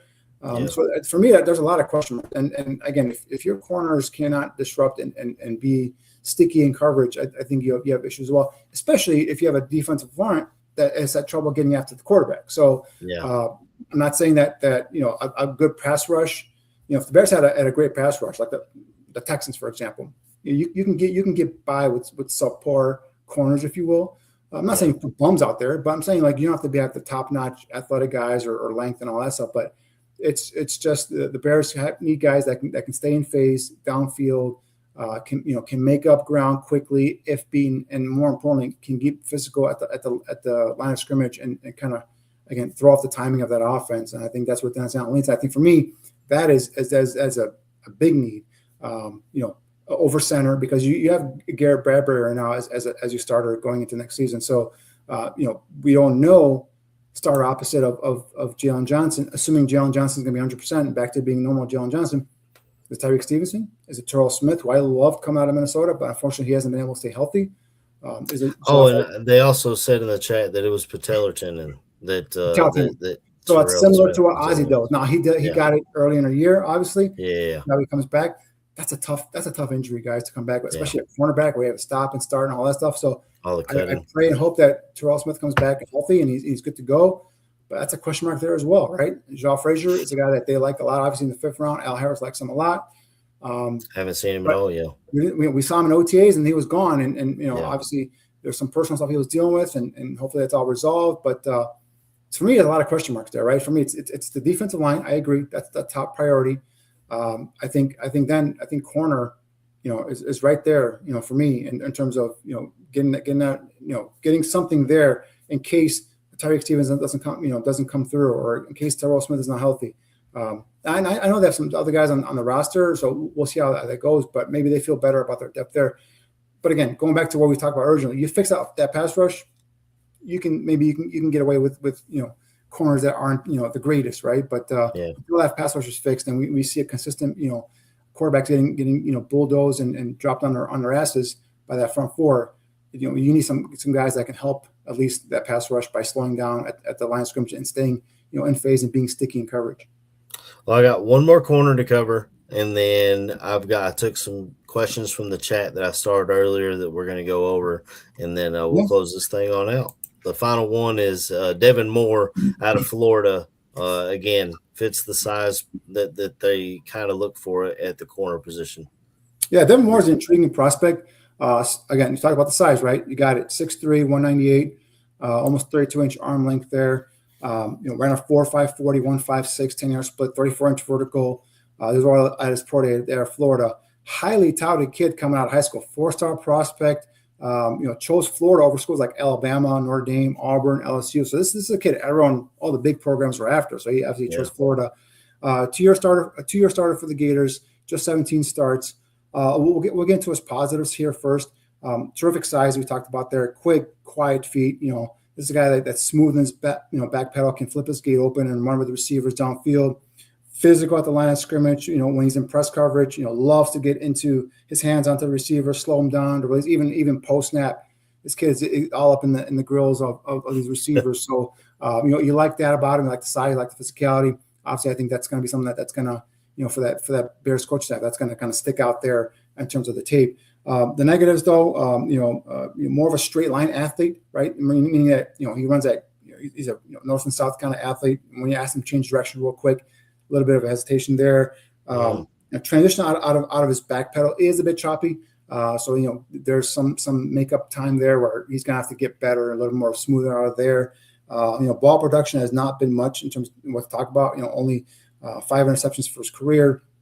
Now the big thing though is injuries, right? This kid's been, that's one of the reasons why he only has, his 2-year starter only has 17 starts under his belt. Suffered a variety of injuries while playing for the Gators. 2022 through 2024 2022 and 2024 suffered season-ending shoulder injuries that both required surgery. So that's an issue there. 2023 missed games because of a groin and also back injury. So he's been dealing with a lot of injuries there in his career with Florida. And typically, obviously, the medicals are very important with Devin Moore. But typically, if a kid can't stay healthy in college, it's hard to see them staying healthy at the next level. Right. I'm not saying it can't be done.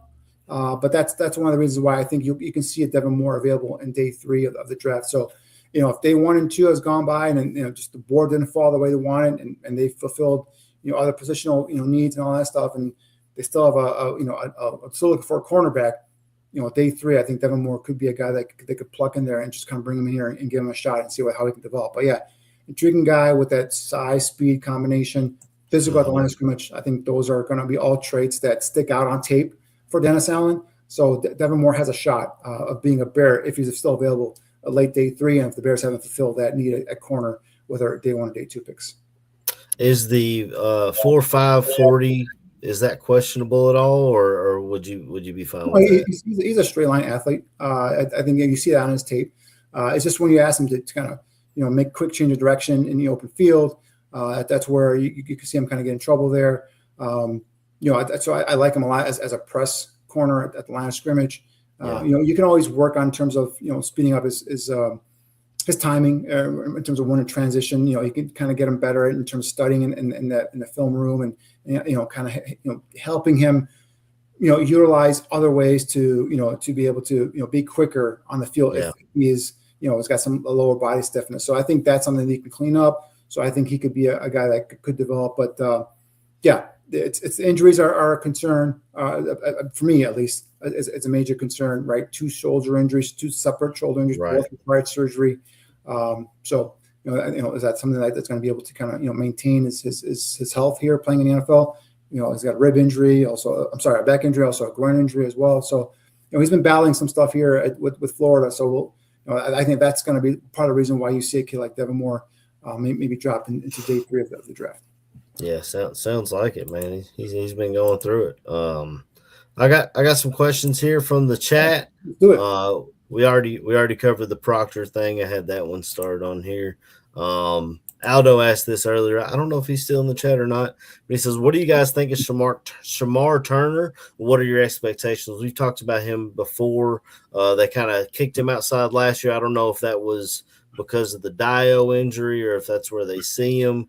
I've got me personally, I have high hopes for Shamar Turner. I feel like you want him to step into that role because Javon Dexter, we're still talking about get off with him. He's in his 4th year as a pro. I mean, who knows? Maybe draft night, you talk about trying to find a 3rd, 4th, 5th round pick.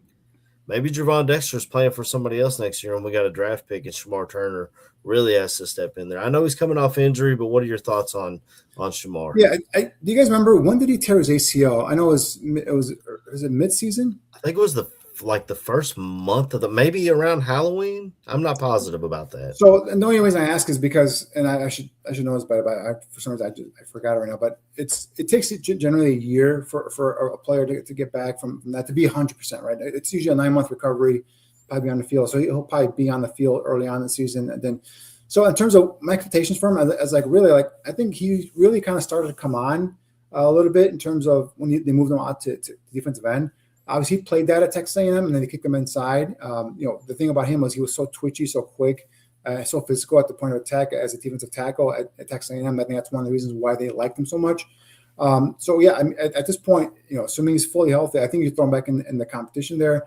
And I think also, you can tell a lot by what the Bears think of in terms of where he's at in recovery, in terms of where they might use him, but how the Bears attack the draft, right? If they go, defensive tackle, and kind of ignore the edge position or defensive end, then you can kind of see, all right, they're probably, have plans of him playing more of a defensive end and have these new, draft picks play inside defensive tackle. If they do go for a base end like Zion Young or one of those bigger guys, I think then you could see, thank you, Cliff.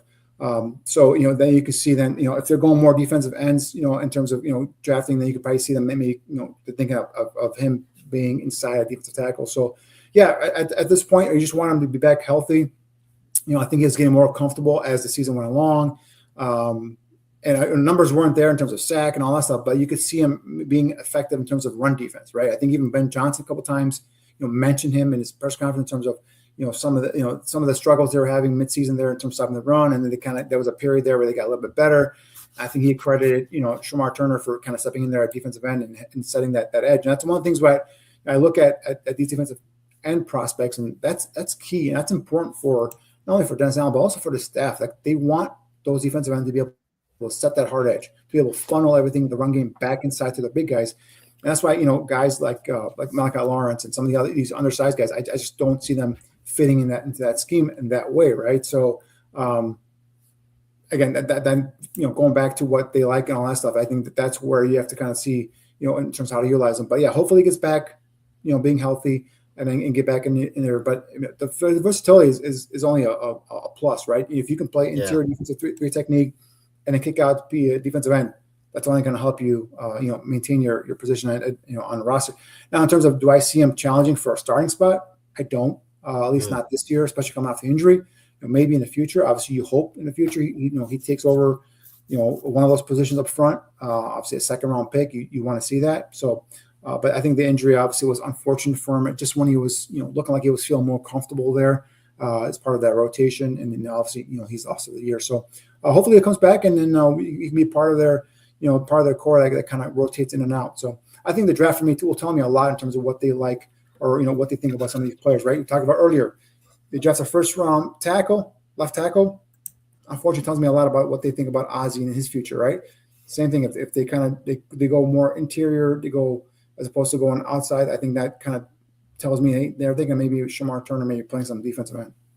It'd be somewhat disappointing if he can't push for a starting gig, though. I mean, it's the guy that they used the second round pick on just a year ago. I feel like Yeah, you got to come some slack, right? You got to come something. He tore his ACL week 8. So that is a yeah. I googled it, and when I said about Halloween, it was October 26th. So I was pretty close. There you go. So about early on this season, he should be back to hopefully 100%. Assuming there's no setbacks, right? So I think early on we can kind of see him maybe just kind of get back and get wet his beak a little bit, and then eventually after that, probably maybe we'll see a little bit more of him.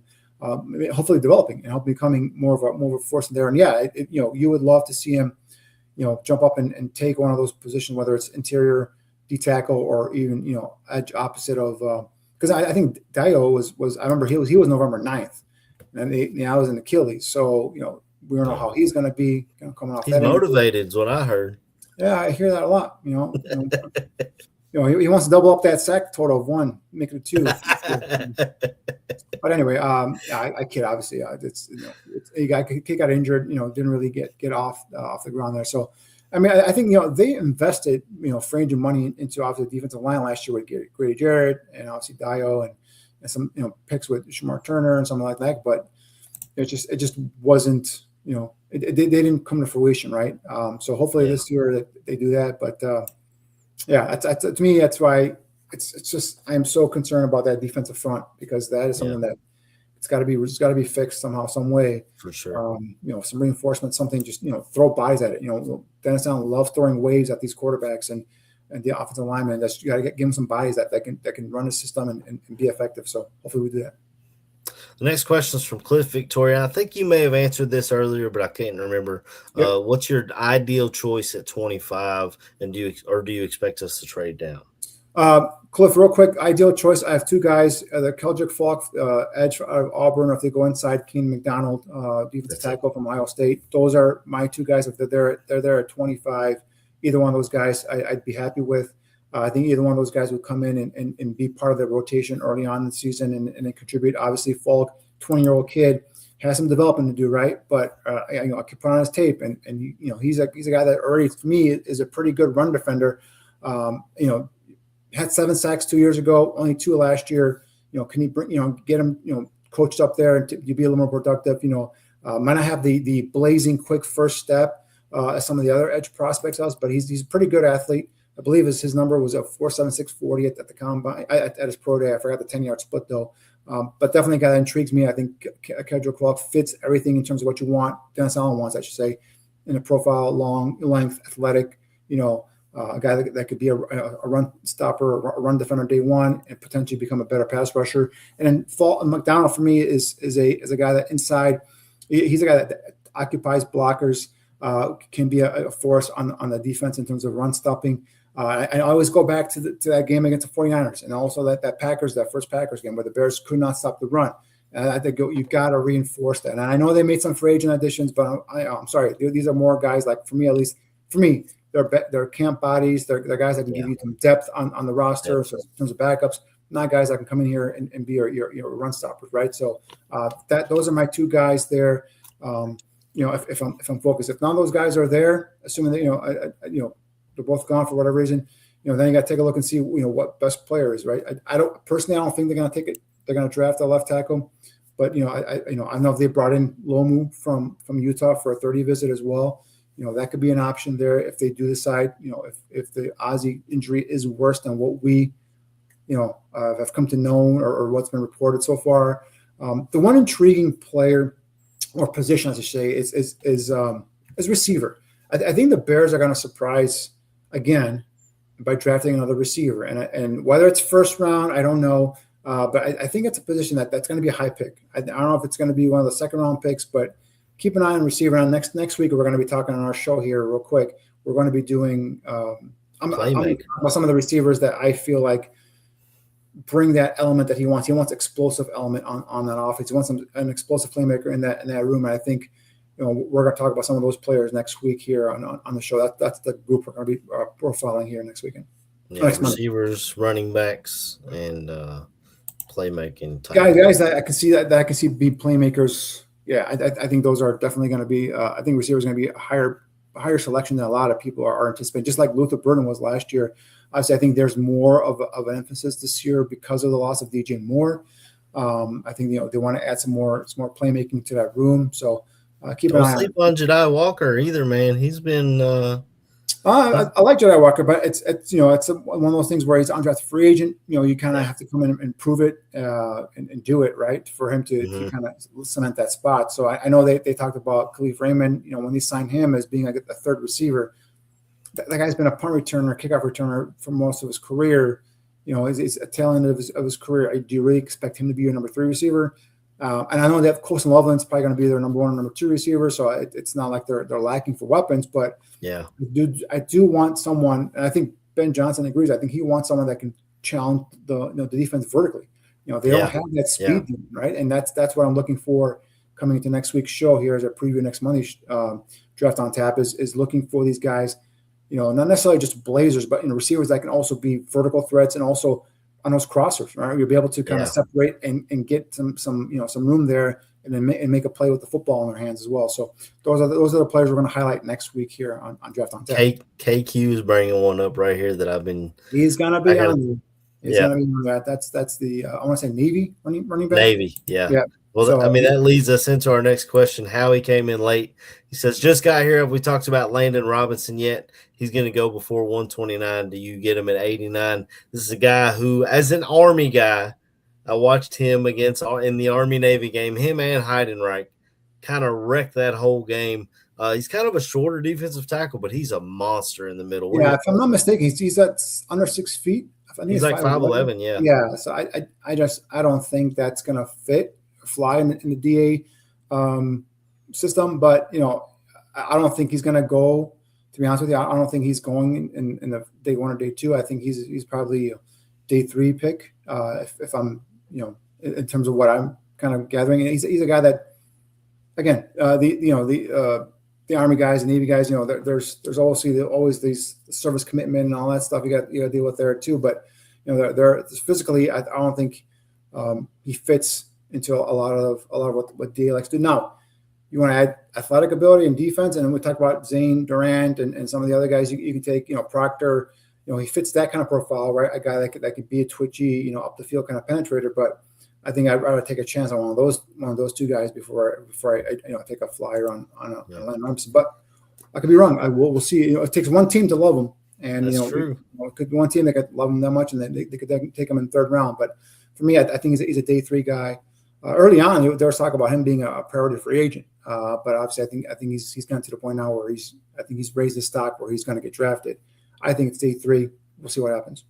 He's small, but he's strong as an ox, man, and he's quick too. But I mean, he doesn't exactly fit. I get what you're saying because I mean we've talked about the size he likes at the edge. It's no different in the inside as well. How he popped this one into, I couldn't remember. I know we talked about him a little pre-show. I couldn't remember exactly what you said about it. His round 5 steal is Jalen Husky, the Maryland safety. He said he could play corner or strong safety in the box.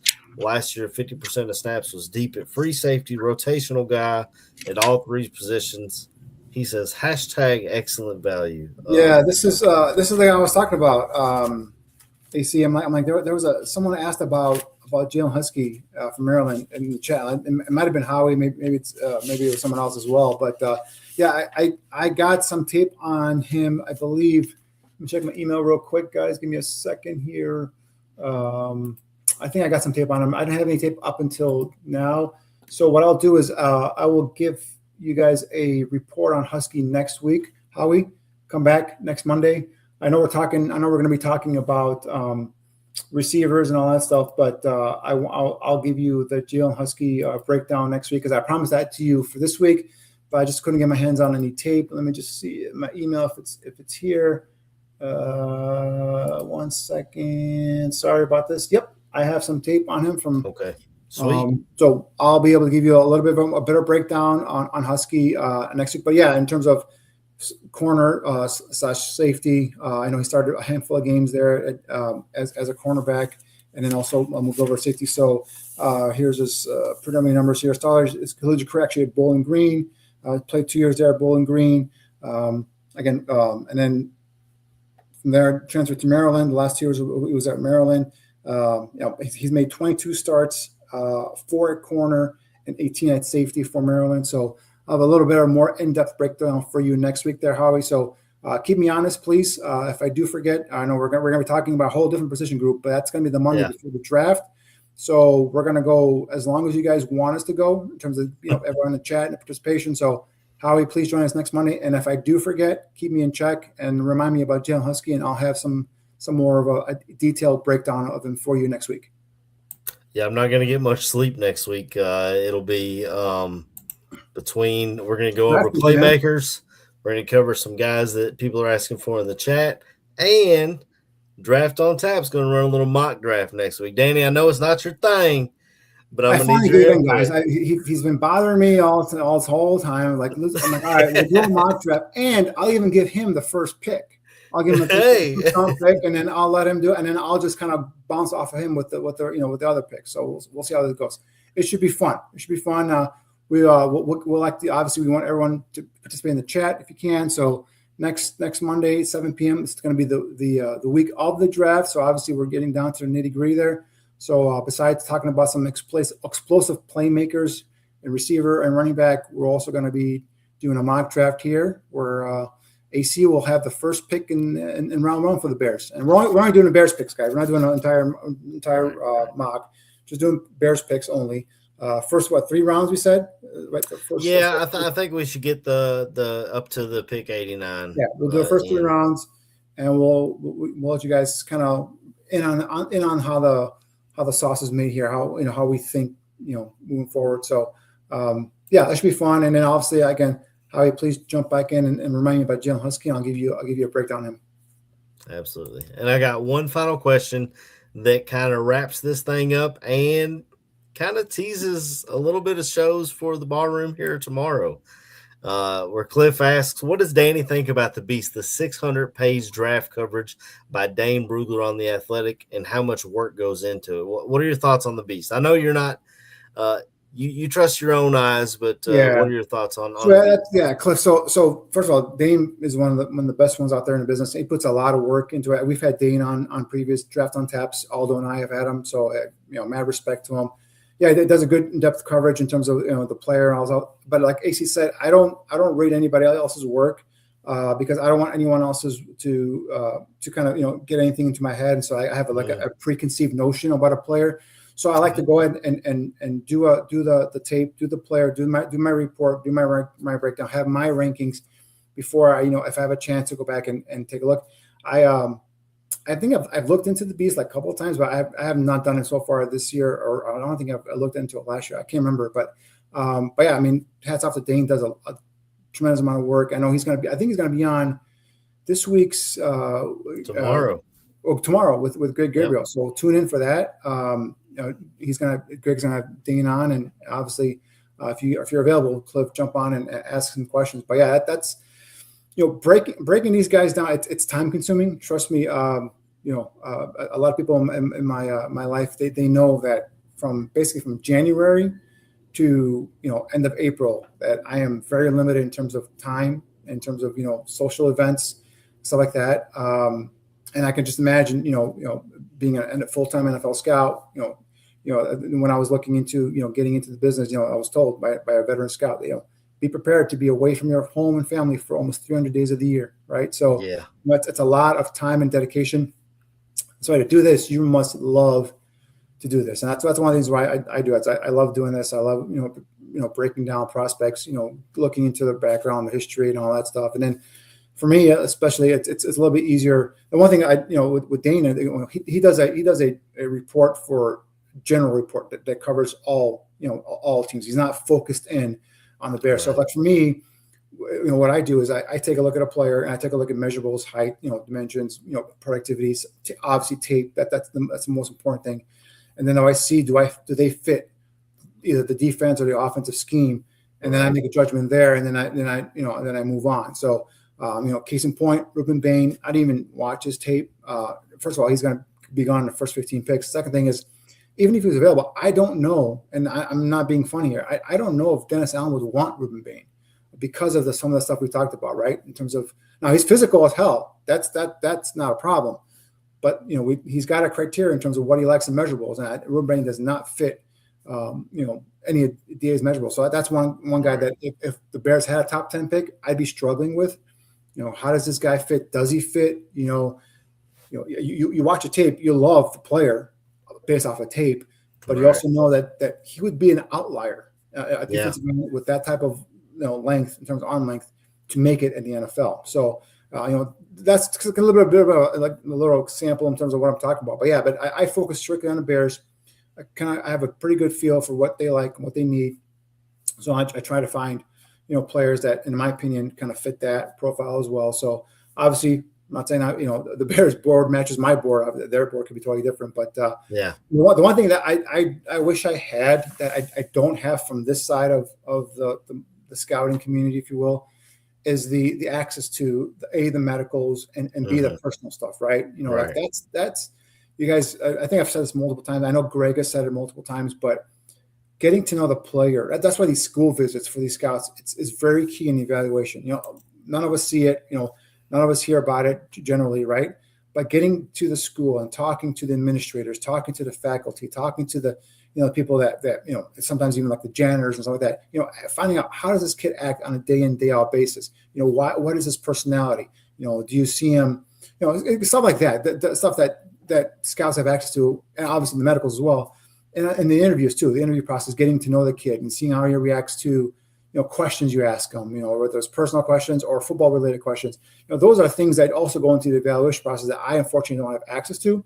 So that's why some players that just based off of their tape, their stats, their measurables, and the scheme fit, for me are ranked higher on my board if I'm scouting for the Bears. But there's other things that they have, information they have, which is interaction, the medicals, the other stuff that they've gotten from behind the scenes that also go into their grade, and that's why we could differ. But and that's the only thing I wish I had access to that after I don't have. Well, they had something pop up with Ruben Bain this week about a car accident a couple years back where the girl passed away. It seems like the family has no ill will toward him, but that's just some of the things that we don't have access to that seems to come out like draft week and affect these players' stocks. I will say, Cliff, that was a shady thing done by someone's agent.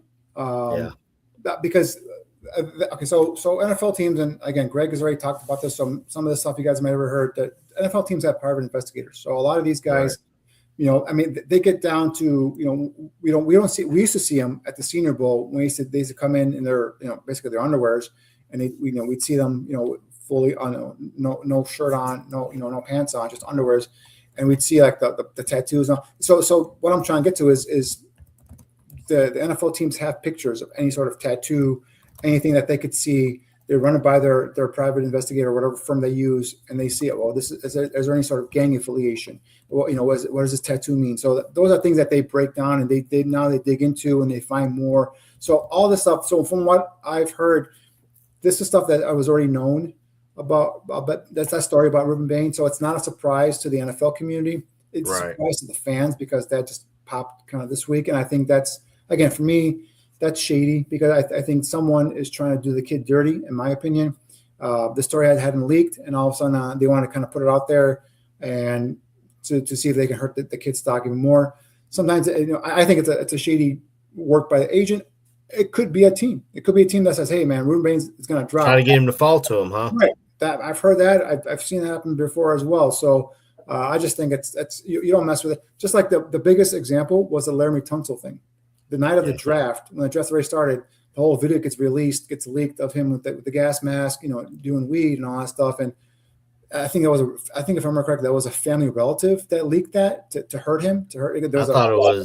I thought he was smoking at a frat house or something, and it got released. There was an internal, I think, family fight or something like that, and then they released it the day of the draft to hurt his stock. Now he ended up going from a top 5 pick to a top 13 pick. He's had a long career. He's made a lot of money, so good for him. But he's going to overcome it. But stuff like that really hurt. It pisses me off, to be honest with you, if I'm being quite frank, because these kids have done everything they can to get to the point of being drafted, and then you're going to try and do like that and just hurt. If the kid is a bad kid, in the case of Ruben Bain, I have not heard anything in terms of him being a bad person off the field.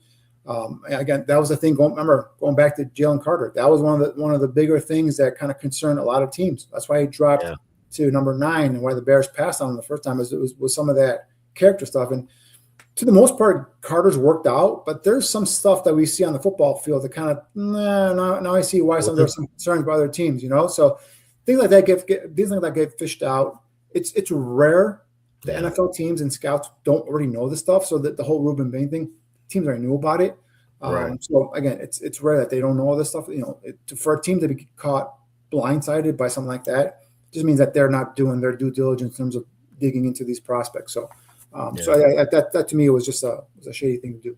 And it doesn't seem like there was a DUI or anything involved in it. So I think it was our settlement or our cases closed. I forgot what the whole thing was, but Cliff said he was charged with careless driving, and it was later dropped. Yeah, so, but someone did pass. I believe his passenger did pass away.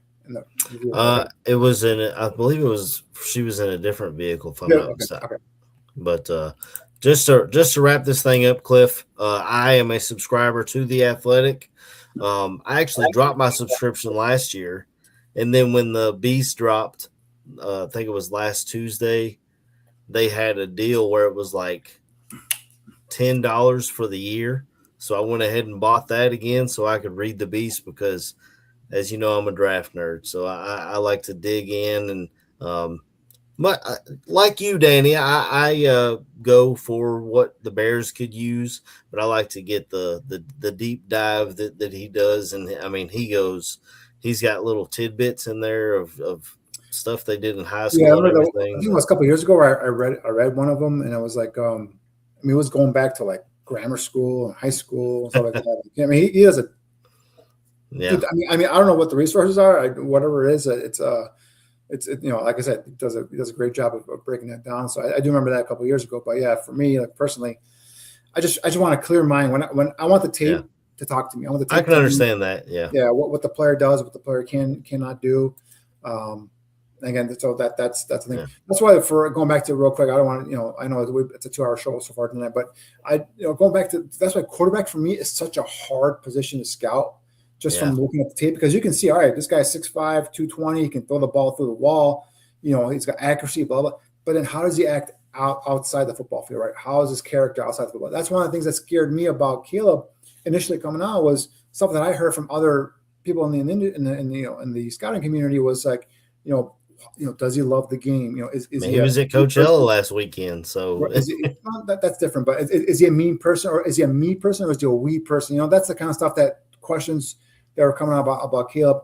I think so far he's answered that. I think Ben Johnson influenced him. It's kind of helped him, right?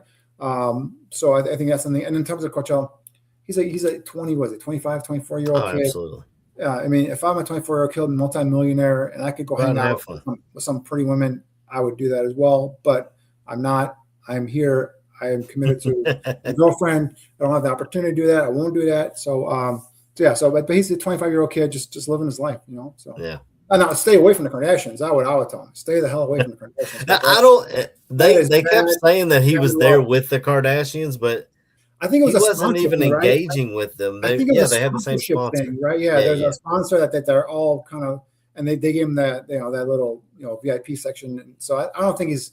I just want to know. I just want to let him know. Stay the hell away from the Kardashians. Bad luck. Look at did to Lamar Odom and Kanye. Lamar almost died, for crying out loud. I mean, that's it's bad. So, but that's my PSA to Caleb Williams. Not that he needs it, not that he's actually listened to me, but that's what I was saying from the Kardashians. Absolutely. Well, I mean, just like KQ says, looking forward to Dane, Greg, and Aldo tomorrow. Like, comment, and subscribe to the Ballroom Radio Network and to Shimon Draft Scout on YouTube. Yep. And if you hit the notification bell, you'll see tomorrow Dane Brugler, the author of The Beast, will be on with Greg Gabriel, or another of our local scouts here at the Ballroom Radio Network. So that'll be a great show. If you can't catch it live, you can always catch it on demand on YouTube, or Aldo does a great job getting the audio put up from these shows on Spotify or wherever you catch your podcasts from. But until next week, and we're going to go long next week too, Danny, because it's draft season. Just a FYI for showing Draft Scout, guys, the videos are going to start coming. I know there's about like a week and a half lull there but I just dropped my Dylan Thieneman video last night. I got some safeties coming up here. We're going to talk about something that we've already talked about, something we haven't covered here. Those are going to be coming out here as well. The corners will be coming out following that. And then obviously, next week is the draft. So I'm going to try and get as much content out there as possible. So, like, subscribe, or, and hit the notify button on Shipman Draft Scout. And whenever one of my videos comes up, hopefully you guys can go out and watch it and enjoy, please. Absolutely. Until next week, Danny, we'll just leave everybody with a love the hats. Tally hats. Get those. Brandon, thank you for the hoodie. Appreciate it. Absolutely. Logo on the back here as well. Awesome. Thank you so much. Tallybrand.com. Get your hats, shirts, and just like you said, shout out to Brandon Lawson for the hoodies.